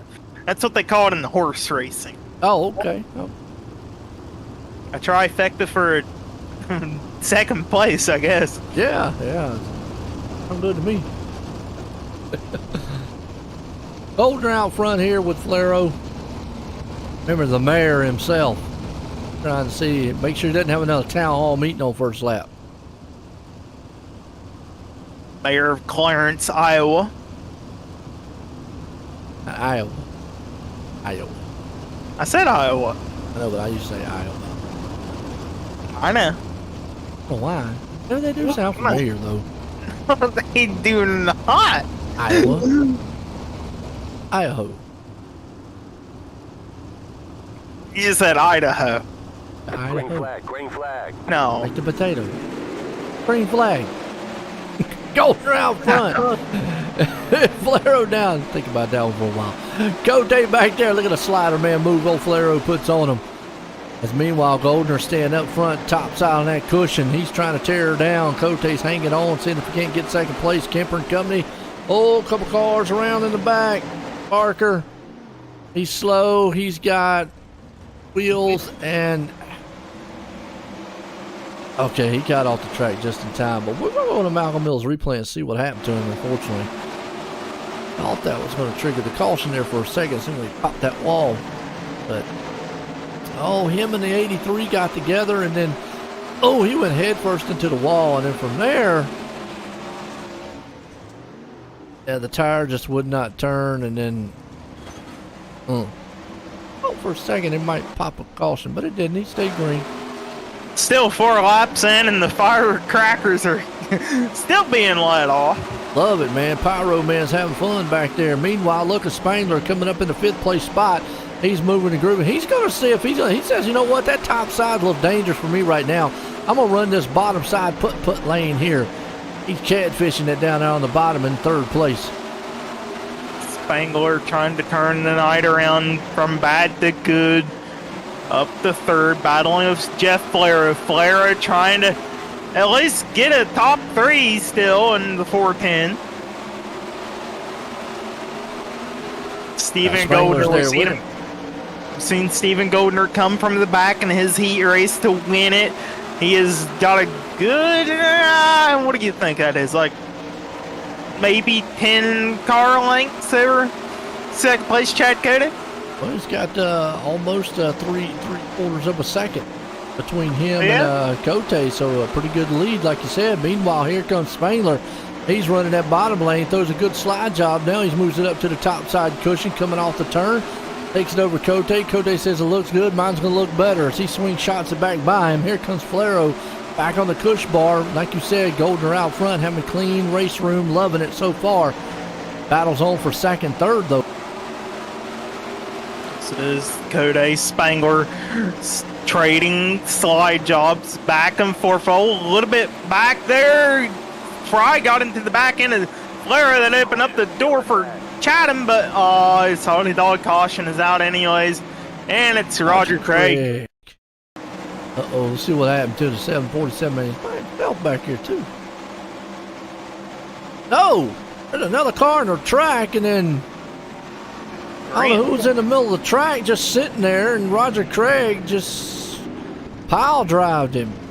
That was Joseph Grandy sitting there. Go back and see why Grandy was sitting in the middle of the track where he shouldn't have been. Usually you don't want cars sitting in the middle of the track. Let's see what happened. He's by himself. He had enough time to maybe tow this thing. Right there. Behind the mayor. We do see Craig right back there, so it must have happened pretty quick. Oh, he gets side by side. Oh, yeah, just nothing he could do. It was really quick, so we had to watch it there. But, man, Craig just going, are you kidding me? On both of them cars are junk. Floppy wheels. Yeah, floppy wheels, wings, and everything. Them things are done. You like them floppy wheels, Joe? They look weird, man, when they like just flip flopping all over the place. You know, it looks like little flippers on, you know. We're gonna get a flipper up here one day. Well, I mean, you know, we got mooses. Talking about mooses, the mooses ain't out here. Well, we did lose the mooses from the 360. I saw that. I just happened to notice it, man. Maybe they're tired. Mooses get tired. They had to go lay down in the bedding. You know. They get tired. It is bedding, right? I mean, a moose kind of wanders around in the woods. I don't really think there's going to be bedding in them. Well, I mean, a deer does. So a moose is just a very oversized deer. Seriously? Yes. Green flag for racing. Goldner out front. Spangler and Fry couldn't go out. I'll have to chew on that one for a minute. Fry's trying to see if he can't hang on as Spangler's pounding the wall down, and Goldner and Salted Dog caution. Brandon Dittmer, maybe he needs to put the for sale back on the side of his car because he's going to need the money after this one. As they were 3 wide, and then that inside car says not today, puts him in the wall. I don't know what paint job. We're going to throw maybe something out there for Dittmer of a good luck paint job for him, because he's not having good luck in the for sale. He's not having good luck in the Marty machine. He ain't had good luck in whatever the one he's running right now. Do we need him to have like a don't hit me car or something? I think we'll put your face on his car. Well, they'll definitely hit it then. I want something that they won't hit. Maybe they put like a sign out there, please don't hit me, you know. Stop. I don't know. Caution. You put one of those moose beddings on there. Or, I mean, hey, Craig, does anybody up north in the Canadian area call a moose a big deer? What are you going to go hunt? Well, hunt me a big deer moose. Would you shoot a deer? What would you shoot a moose with? I mean, he ain't coming out there with a 30-06, man, with that thing. You're going to need a hand cannon to take that mug down. Oh. I'm going to need something like a 454 caliber, man. Well, now we just got all the animal activists. I know. Peter's going to come up here, man, next on our broadcast. What are y'all talking about? Nothing. We were talking about cantaloupe, watermelon. Oh, Goldner out front. So the mayor's been able to keep them all in check right now. But we've talked about this a couple times. You get out here, you get comfortable out front, a bunch of cautions start happening. Guess what? The track changes, you lose a little bit of your momentum. And Patrick Spangler's coming, and it's what he doesn't want. He does not want Spangler to get up here, and Fry already throwing it on the inside of him. He doesn't want to see those two, man, get in. Look at Spangler put the bump to the back. Ow. Salty Dog caution is all Jeff Flair. Oh, man, Flair was doing good tonight, too. Ain't going to be no second place here. What happened to him? Oh, the wall got him. And, well, he almost tried to wall ride it. All kind of wicked bouncing. He's able to land on all fours. He'll be able to come in and get a quick fix here and be back on the track. He'll have a lot of ground to make up if he wants to continue the good night run. I just don't think he's going to have enough time, though. Probably not. It's going to come out, it's going to be a 15th. What do we got? 8 laps to go? Yet 8 laps and we go back green. I think it's just going to run out of time. I mean, possible. Doable. Got a rocket ship. Saw Goldner. Goldner, remember in his heat race? He come riding through here like he was angry. Mad. They pulled this thing off.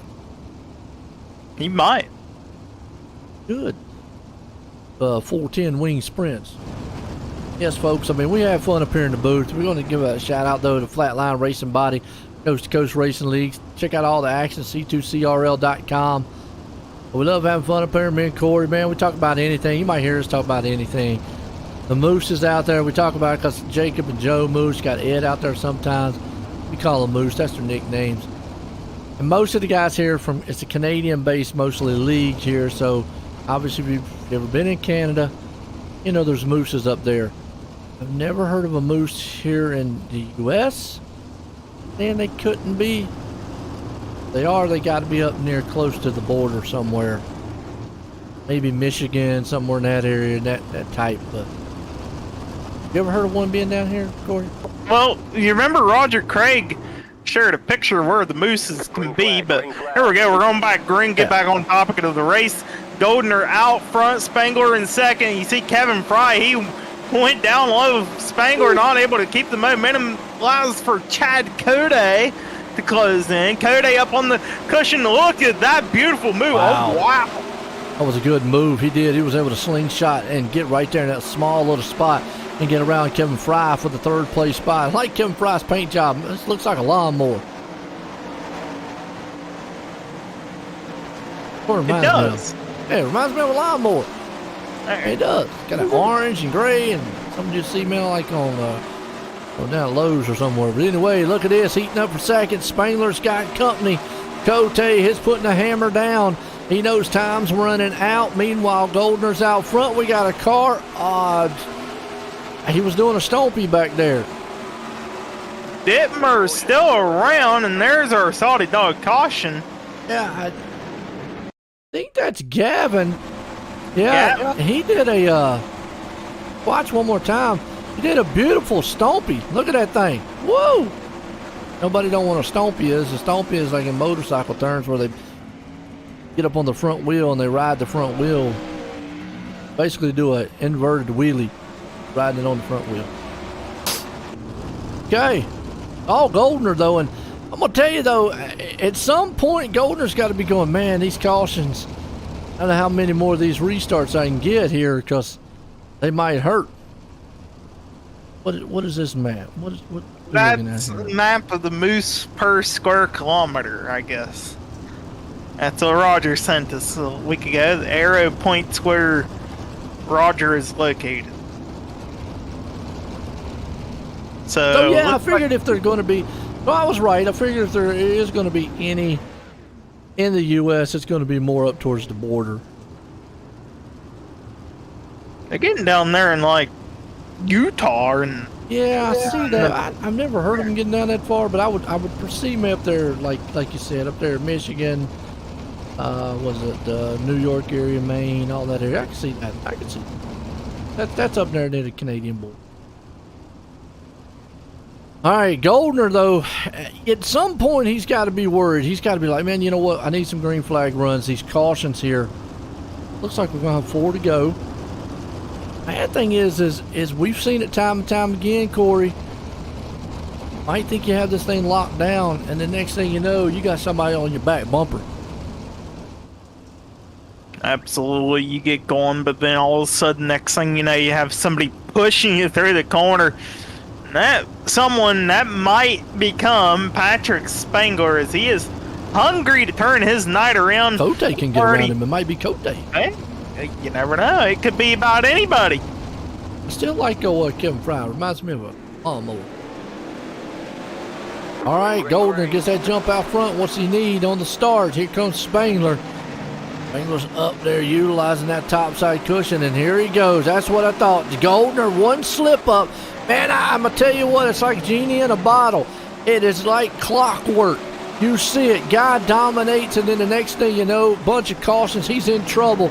Goldner now fighting for his life to keep at the top. Got to be real smooth riding that cushion. Here comes Chad Cody once again on the inside of Patrick Spangler, and that's going to be cut short as we get a Salty Dog caution. Ooh. It's the mayor, Stephen Bixler, around. And a little bit more. Zach Chapman. Been the first Cody one here Graham. involved. Chapman, spun and got in the side of a car, and then from there it was chaos. And the one car still bouncing. Yeah, it's Cody Graham that went up and over. So Goldner should get. Spangler was scored under the last time they were scored. So. See, I go back. I don't. You see a lot up here, and the one thing I see, I've said it a million times on dirt, it changes so much.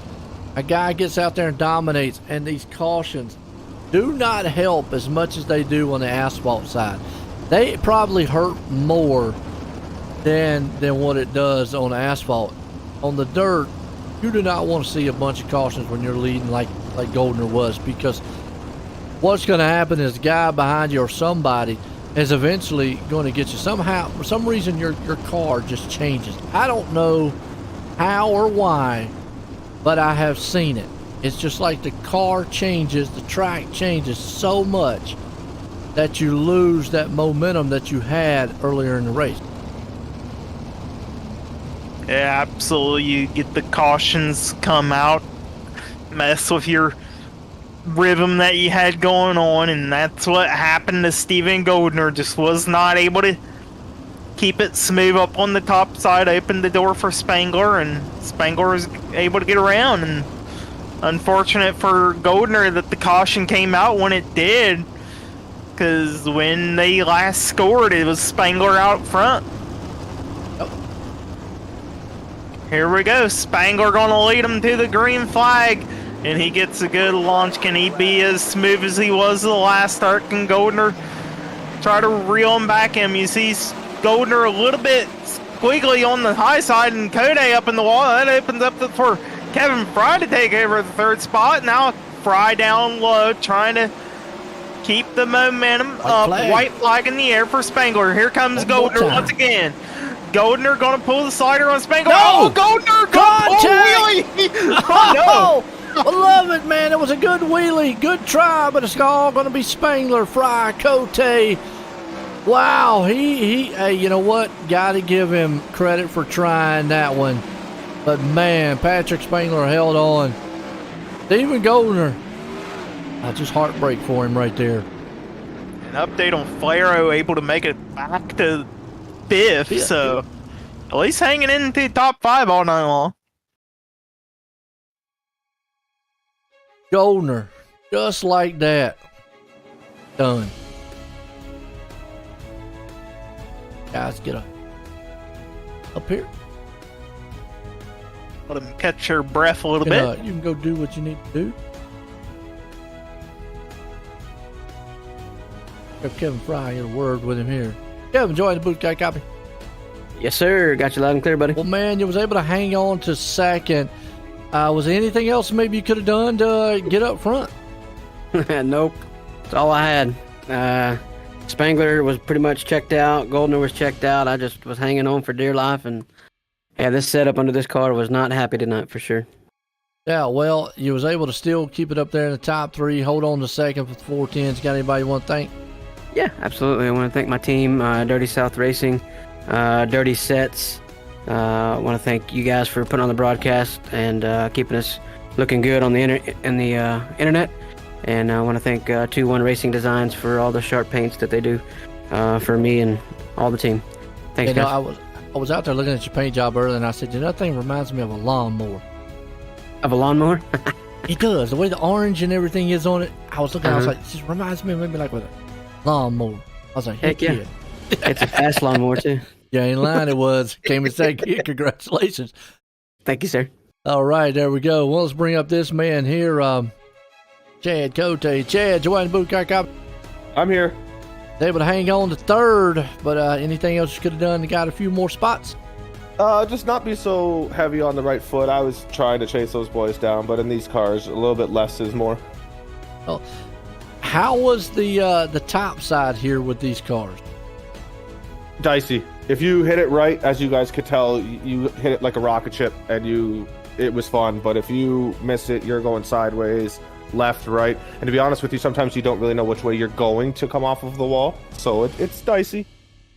Well, it looked good. Like you said, came home third. You got anybody you want to thank? Yeah, just the same race team, American Dirt Motorsports. You guys for the broadcast, and Roger for the league. Go, third place man, Chad Cote. One ramp the winner here tonight, Patrick Spangler. Patrick, Joe in the booth, got a copy? Yep, gotcha. Well, you was able to pull this thing off, but was you a little worried trying to get around Goldner there at the end? Yeah, I was catching him sometimes, and then like before that caution where I passed him, like I was just missing the top, I guess, and I was like 3/10 slower a lap, so I was a little scared. But then after that, he would go through the slick on the starts, and I would just stay on the top side, and I'd get that run. I was able to set the slider, and the caution came out, and I got the lead back, and then I got to control the start. So I think that was the huge play there. How'd you like that top side here with the 410s? I liked it a lot. And I liked it in the 360s too. Just I don't know if it's a full moon this week or something, but just demo derby racing. It looked like between last night and tonight. But hopefully we'll clean it up and have a better show next week. And no doubt was able to pull it off in the Extreme E-Speed TV Victory Lane here for the Flatline Racing Body 410s. You got anybody you want to thank? Yeah, as always, you and Corey for putting on the awesome broadcast. Roger for running the league. Trainless Racing with Grandy Dittmer and Wilson. And don't come back on watching. Yo, Patrick Spangler in the hot seat tonight, putting it in Victory Lane. Well, folks, don't go anywhere. We'll be right back here in a few. We got some asphalt racing car tours coming on here, late model style. We'll be right back here.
All right, folks, here we go. We go from the dirt to the asphalt side here. Late model style car tours. Could be a good and interesting one here. Got a little more banking on this track here, Corey. Yes, we do. This is kind of like a little bit shorter of a Bristol. You're looking at a 4/10 of a mile track, so 4/10 mile compared to Bristol, which is a half mile, and maybe a tick more banking. I'm not quite sure. I'd have to look that up. Yeah. It's got a pretty good banking to it. More than what we've been seeing here the last couple of weeks. Let's see here. It's telling me it has 17 degrees in the turns and 7 degrees in the straightaways. Yeah, I would say this one probably kind of mimics what the Bristol look. And Bristol actually, oh wow, Bristol has more. Bristol, yeah, Bristol's has huge. Yeah, Bristol has 22 to 24 in the turns and 9 on the straightaways. So about the same for the straightaways, a little bit lower. There's a good down. picture of what it looks like right there. Corner. I just always, all these doggone short tracks, man, kind of look the same, except for banking. They look like mini Martinsvilles. I think this track has been the one that has the most banking we've seen all season long. Wow. I agree with you. Look at the Super Dirt Car Series grid. Got a good one. Qualifying right. We are qualifying. Then we'll look at the grid. You're out there talking about, is it mooses or mises? I agree with you, Sad. I think moose is its own plural. Whether it's one moose or two moose. Oh, I'll probably say two of them out there. Mooses. I mean, yeah.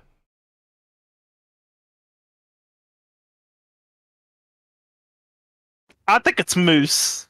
Is. If you got more than one, I think. I mean, I'll go by it unless I hear different.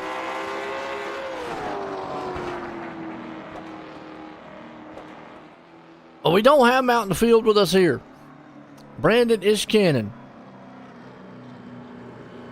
who said last night, up in the booth with me, not very good when it comes to the dirt side, but he likes the asphalt.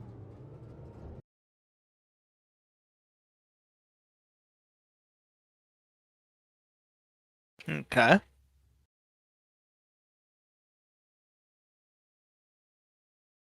So coming in here tonight, your points leader by 11 points, Brandon Templeton. Over second place, Colin Johnston. He's coming out here for his qualifying attempt. He was quickest in the practice. Corky Mobile. Got the dog on there. Everybody likes it. Everybody loves it. I mean, if you don't like the dog, then what's wrong with it? Oh. We'll see what he gets on lap number 1 of 14.522. You don't like the dog car, you must like ants or something. Be good enough for third so far for Colin Johnson. A little bit slower here. Yeah. Gonna improve, but he'll set top 3. Good start. Definitely a good start compared to who he's going for the points championship. A couple more races after tonight. We got next week, and then we have our season finale. Yes. 2 weeks after the night. Wrap up the season. The spring style season here. And we're definitely going to have another one in the summer. It's going to be a good one. Hometown Heroes. I like the series. You know, how it's based and everything. You can find out all the information you need to know at c2crl.com. Excuse me. And get everything you need to know about the Coast2Coast Racing League. We're live tonight here at the Coast2Coast Racing Network. Go with our network on Facebook, dirtfan.com. So, had some great racing. We always kick off the Hometown Heroes of the 305 wing sprints. take it through the 360 to 410s, and then we ended out here.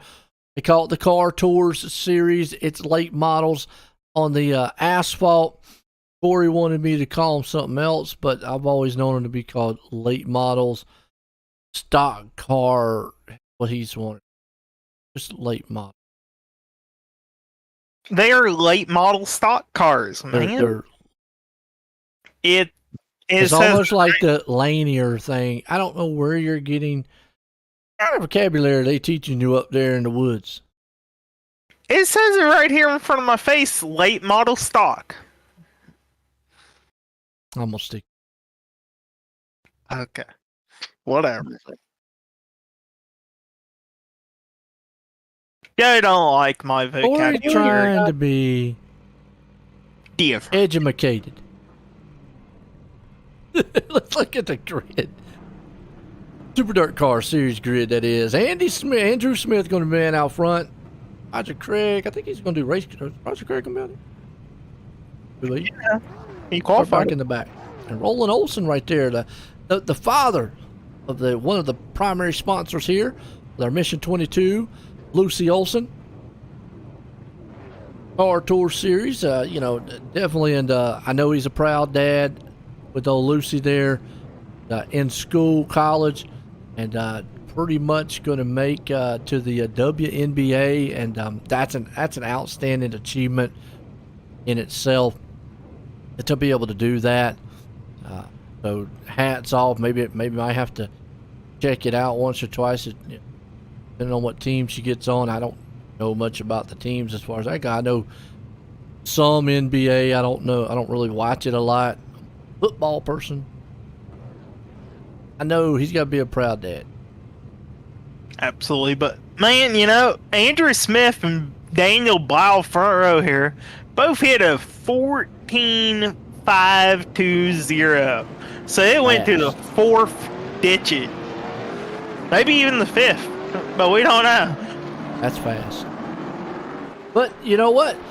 A lot of that speed, we have not seen that speed the last couple weeks. A lot of it brings about this banking.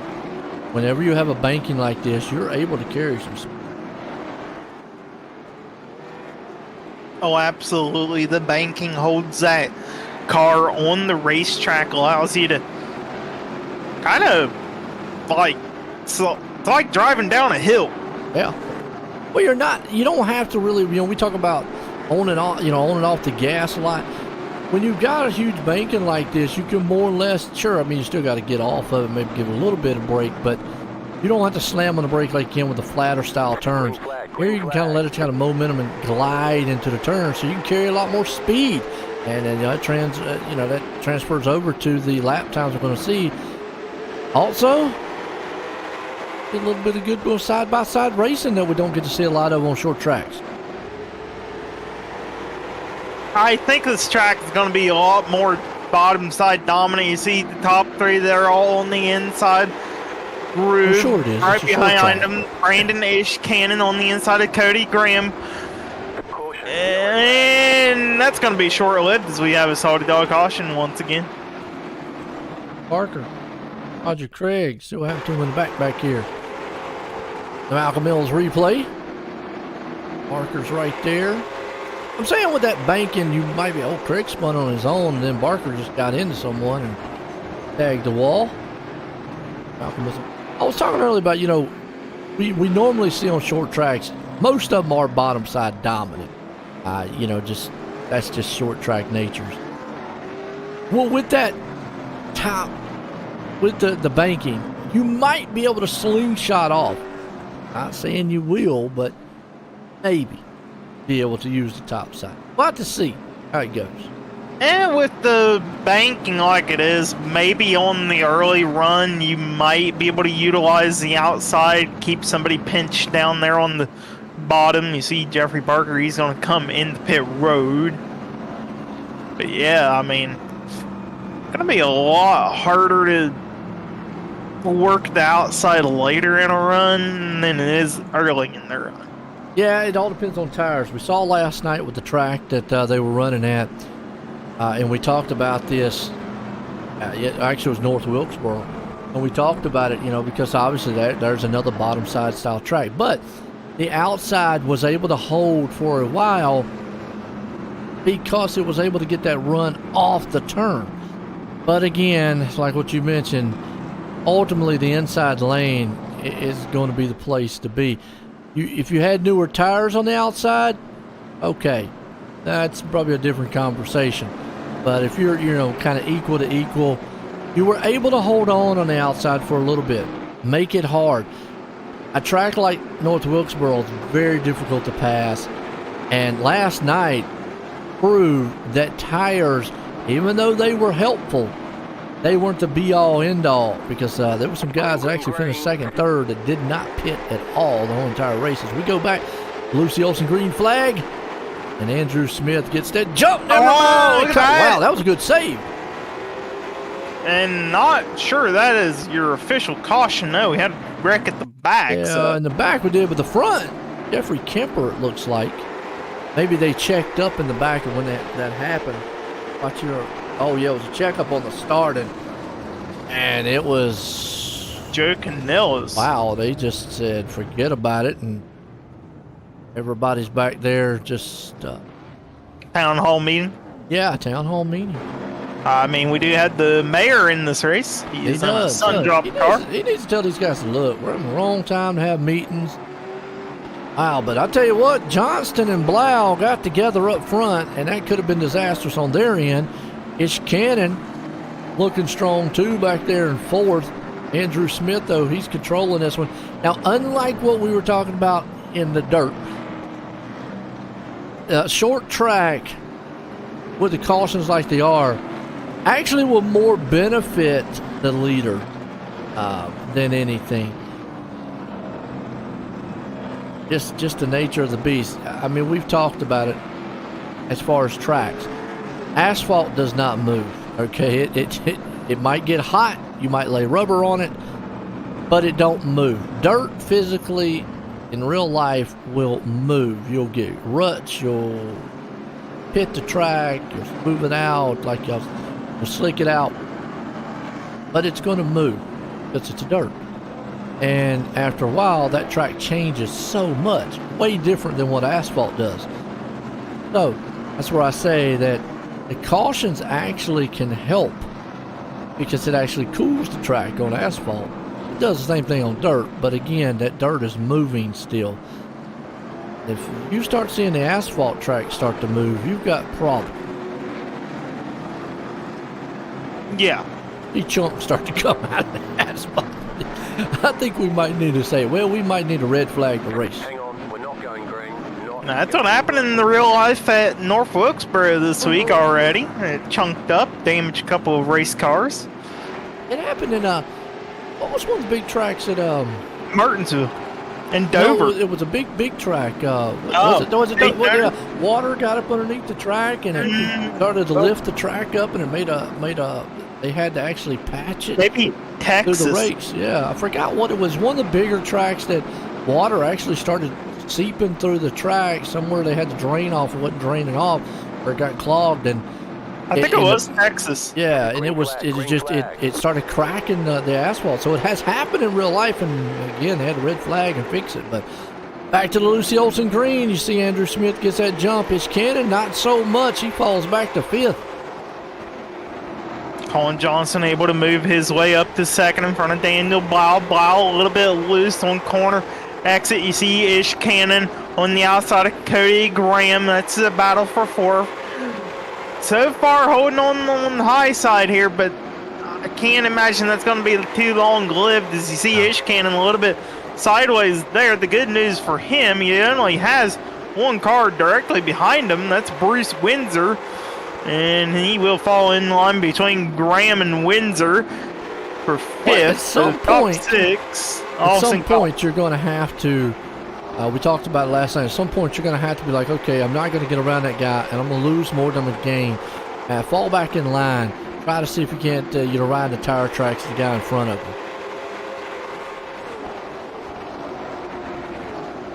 you. Yeah, you got to take your losses where you won't lose as much as you would if you were trying to gain and that's exactly what Ish Cannon did. He took his loss and accepted the fact that fifth would be better than losing more spots, and he would have only lost one more if he would have stayed up top, but he would have burned the tires off a whole lot more. Yep.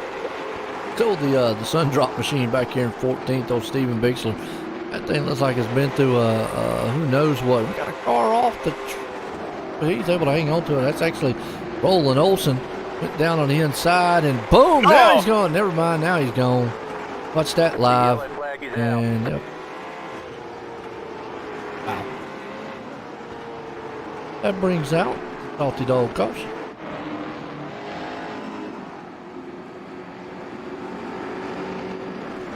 You keep going like this, they might not have to pit. Well, you know, they don't have to worry about tires because they can't change them. The fuel, maybe. I'm not 100% sure. Last night they made it. I don't know how much more bigger this track is in North Wilkesboro. It's bigger. So last night a couple guys went flag to flag without pitting at all. That was trucks. I don't know the difference. Yes, it does. What's the late difference? model stock car and the trucks are going to have two different fuel mileage. Look it up. I just did. They can go 87 laps in one of these cars. There you go. Well, while we're under caution, I'm going to take a look at a couple of paints. I'm going to call out Roger Craig because he he don't have a number on his car. Don't have a number? He ain't got the 747? Come on, Craig. Craig, no, that's 747. He's switching it up on us. He's going, maybe if I take the 747 off, they won't think I'm a jumbo jet and trying to knock me out of the sky. We always like the Corgi machine. Andrew Smith looks like he's got a pretty nice paint job there. He's got perfect on the hood of it. Right now, he looks perfect. Wow. See what else we got? Graham, he's got Fast Eddie hot rods. Quite sure what his Cannon's got. He's got GM something. Garrett Main's Racing for Autism. Okay. Like you said, let's look through some of these paint jobs. Throw back there the Earnhardt machine. Good wrench, Cool Rays, Barker, Flag, Waterburger. Cars back there. They do have fast fix, don't they? They get one of them. Some of these guys haven't opted in. Which, again, if the motor's not hurt, the suspension's not hurt, you can get away with some body damage. It's been a short track, and it really just not kind of slow you down. Green flag here. Mission 22 restart the Lucy Olson green flag. Smith gets that huge jump out, and then if I'm Johnson, I'm thinking about getting down low. I don't want to get stuck on that high side as Graham is right there with him. And Graham muscled his way around Blau. Ooh, that was a good move. Yes, it was. Graham was able to make it work on the outside. Like I said early on, you can use it for the first few laps. See Ish Cannon putting the pressure. That this going to be inside groove mainly. Man. Listen at it. Oh, Lord. I said you can use the outside. And we get a Salty Dog Caution on the track. Who is it? The Michael Mills replay, see what happened to him. I got a bite out of the Whataburger. Him and Olsen just got together and then boom, into the wall hard.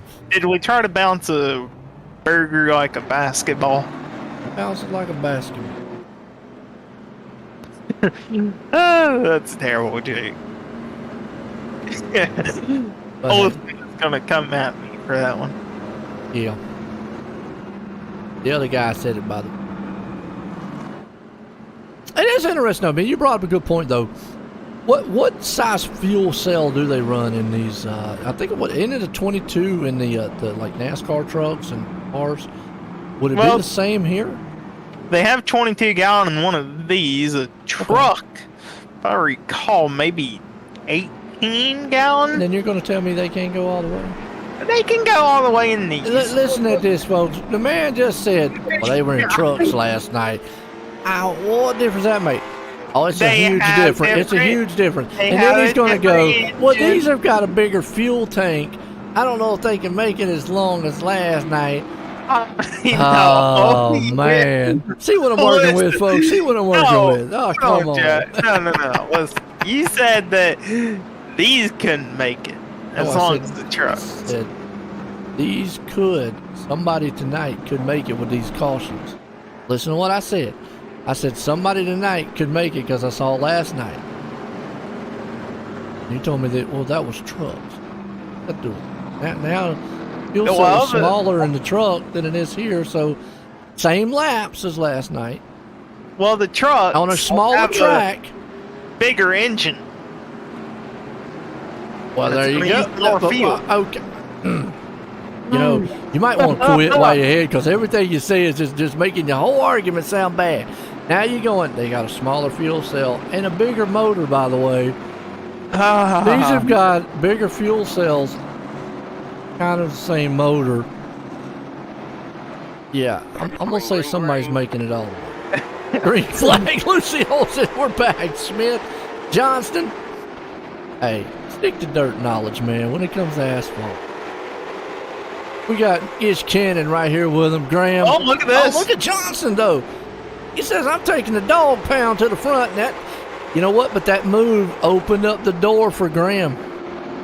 Yes, it did. Graham taking advantage of Johnson attempting to use the outside of Johnson. Smart. He just falls in right behind Cody Graham. He does. Good job by him there. You know, so let's ride on board here with Johnson just to see how he's working the wheel going into the turn, just maybe how smooth. He looks pretty smooth, cocking it there. And letting it ride off, so not really sawing at the wheel too much. See what our leader looks like out here. He looks pretty straight too, so all these guys right now don't look like they're fighting the wheel a lot. Not at all, definitely. I've been on a lot of green flag runs to maybe tear the tires up, though. Yeah, with the banking, it wears out the tires a decent amount. I think it wears out the front or the rear? The front. Okay. As you might see some cars start pushing a little bit as the run goes on. Get a long green flag run going.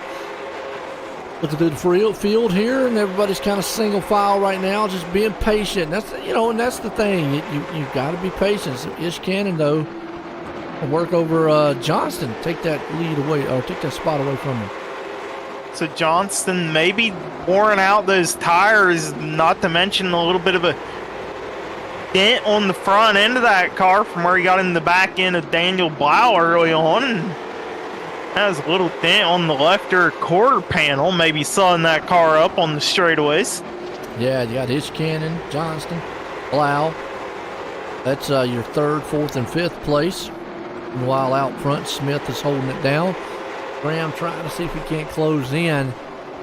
The longer the green flag goes, the more you're going to see guys that are better on saving tires. And right now it looks like Johnston's car might be starting to get that tightness because he's not been able to hold down the bottom and opening up those insides.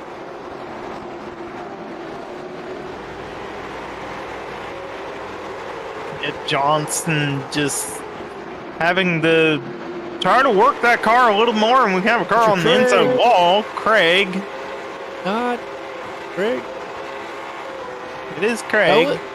Hey. Wait a long time before you towed. Craig, shame on you. Shame on you, Craig, if that would have brought out a caution. Yeah. Shame. Everybody knows your name. Everybody knows his name now. Andrew Smith out front, Graham there in second, Ish Cannon up in third. And Johnson's losing the ground to Ish Cannon a little bit. Blau's right behind him. Again, as these green flags go, you'll start seeing guys, especially with everybody kind of single file like they are here, Corey, you start picking them off one by one.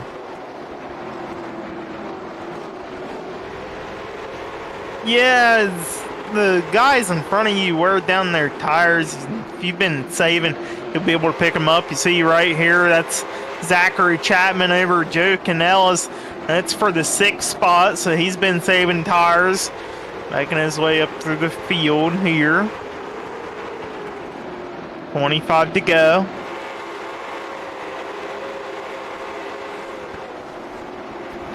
Go by quick as long as we get some green flags going.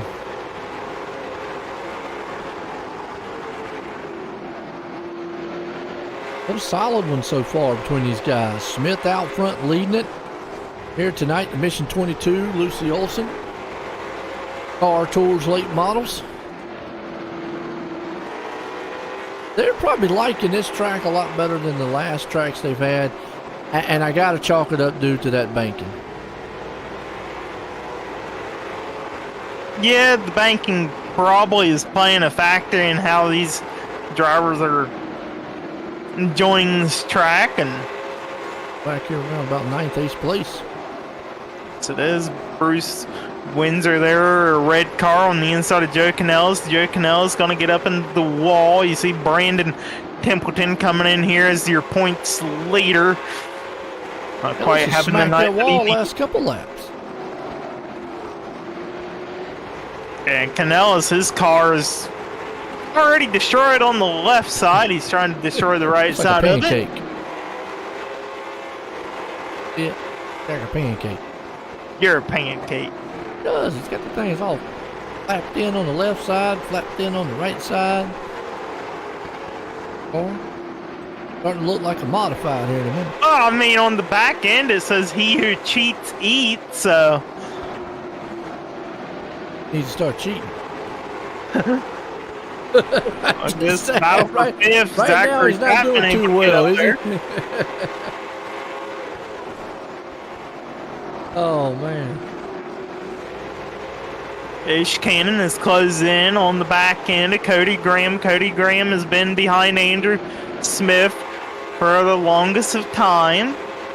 Smith just trying to drive a smooth race, keep the dirty air on the front end of Cody Graham.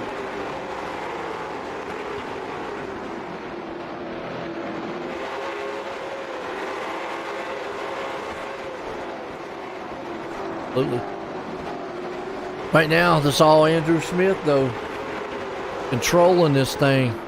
And nobody's been able to get up to him. Cody Graham's trying. Ish Cannon actually, slowly but surely is getting up here. I'm looking at these lap times, though, and Corey, you got a 14.92, 14.95, 14.98. The problem with those lap times is none of those guys are going to be able to make a pass here. Not as close as that is. I mean, that's within hundreds. You need tenths to make the pass on this track. Yeah, and we talk about the bump and run, not quite something you can easily do in one of these cars of how it scoops up the back end of a car with the nose. And especially around the banking track, it would be even more of a scoop. Yeah, look at Ish Cannon right now. I think he's a little bit faster than Graham, but he knows he's not quite fast enough to get up under. He probably could get to his rear quarter and so forth. You just mentioned it, that bump and run. Really would be tough to pull off here. Doable, but tough. I don't know if you see it, but Ish Cannon sometimes throws off some sparks off the front end, so the front end is digging down onto the track. That means he's pushing. Trying to keep that car under control. It's hanging right there with Graham. Andrew Smith has a couple lap cars. First one, that's going to be Steven Bixler, the mayor. Oh, he's going to catch him on a straightaway. Not good. And then you have a car coming out of the pits there. That's Joe Canellis. And wow, that was close. And those top three, though, are all locked together as far as time goes. You got Smith out front, Graham there in second, Ish Cannon hanging on the third. And, as long as those three are pretty much just dead heat even. And so we're getting 7 to go here. Solid race so far. Got our Mission 22, Lucy Olson here. And now you can see Ish Cannon. Yeah, he's going to be able to get up the side of him, but just not be able to make that pass. And that's what I'm talking about. You when you're only running a couple hundreds faster, Corey, you're just not going to be able to make that pass. Not easily anyways. You see Ish Cannon giving it his all right now, getting a little bit loose on corner exit.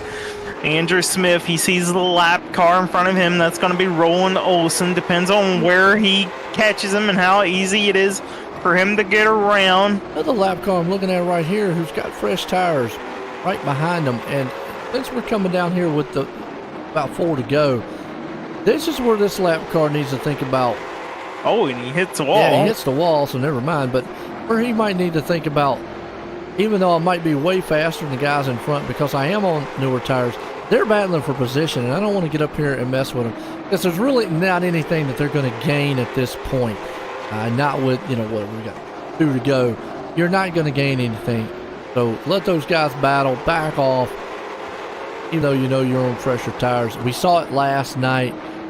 Outstanding with those guys. White flag one more time, and Smith's the man. But does Ish Cannon got anything for him in the final turns? Ish Cannon going to have one more shot at it down here in 3 and 4. He'll go to the outside, not going to have it. And get the win to Andrew Smith. Second place, Cody Graham. Brandon Ish Cannon third. Zachary Chapman fourth. And Johnson and the Corgi machine will officially hold on for fifth. Good run, good finish here tonight. You guys did an outstanding job there. Good long green flag run, and they made it on one stop by none. I had confidence that everybody was going to make it. Yes, I did. Early in the race, you were like, I don't think do it. No, you said I don't think I don't think that. Look, I got it on the broadcasts. Oh, we'll have Craig start that. And just go clip the part on the broadcast. Wait for some of these guys to get up here and get a word with them. Well, it's a good battle, though. Good race all night long. Sprint Ish Cannon. Let's get a word with him. Hey, Brandon, you get a copy on me? Yeah, man, I got you. Man, able to hang in there for a top 3 here at Southern National. Just talk us through your race. Yeah, man, that was fun. I was actually a lot faster than what I thought I was going to be. Practice, I was kind of slow, but it got interesting. Tires became a factor late in that run, and I was getting to the bumper of Cody, and I didn't want to move him, but there were times when I could have easily just put the bumper to him. But so I hope he saw that. I hope he knows that. But yeah, man, that was a fun run. I enjoyed that. Absolutely, a good job by you. Got anybody like to thank tonight? As always, got to thank Team Watson Racing Setups for the setups during the week. Got to thank Garrett Maines Racing for Autism. I got to thank my brother for the wrap. Got to thank y'all for broadcasting. Got to thank everybody back at RL and WGR, and got to thank the boys back at the shop. And Joe, I told you I'd talk to you tonight. You did. You look good out there. Hey, y'all have a good night, man. I appreciate y'all. Yeah, folks, here, third place driver, Brandon Ish Cannon. Absolutely, and he looked good. So let's bring up old Graham up here. Let's get a word with him. Hey, Cody, you get a copy on me? Yes.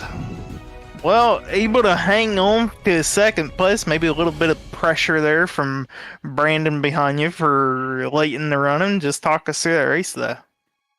Yeah, it looked like Andrew was in the middle of that stint there. He was having a little issue getting into the corner. He was sliding a little bit, so I applied some pressure, hoping maybe he'd burn his stuff up. And then just through the rest of the race, I was just trying to time some runs and see if I could, fall back and then get something going. And I was going to give it a run at the end, and then I don't know what that lap car was doing and decided to just cut down in front of me with like 3 to go. Once the leader got by and I was right there, that kind of just threw a wrench and everything, and I lost like half of a straightaway, so I didn't really have time to catch back up. It was pretty much done after that. Well, either way, you're able to hang into second place. You got anybody you like to thank tonight? Yeah, you guys with the broadcast, Roger and the boys for the league as always, Fast Eddie's Hot Rods, and all my teammates, even though it was just John tonight for this one, and yeah. That's it. There you have it, folks. Your second place driver in car number 2, Cody Graham. Let's go up here to Extreme E-Speed TV victory lane. Oh, Andrew Smith is going to be the man here. Andrew, Joe White in the booth. Got a copy? Yes, sir. I'm here. But you was able to hang on to it out front. At any point, was you a little worried about the guys behind you? A little bit. I saw Cody getting closer in the mirror as I was getting closer to the lap traffic. Luckily, they just kind of gave way, listened to the blue flag rather than battling, because near the end there, I saw the two of them were fighting for spots. So, I mean, I was quick, short track.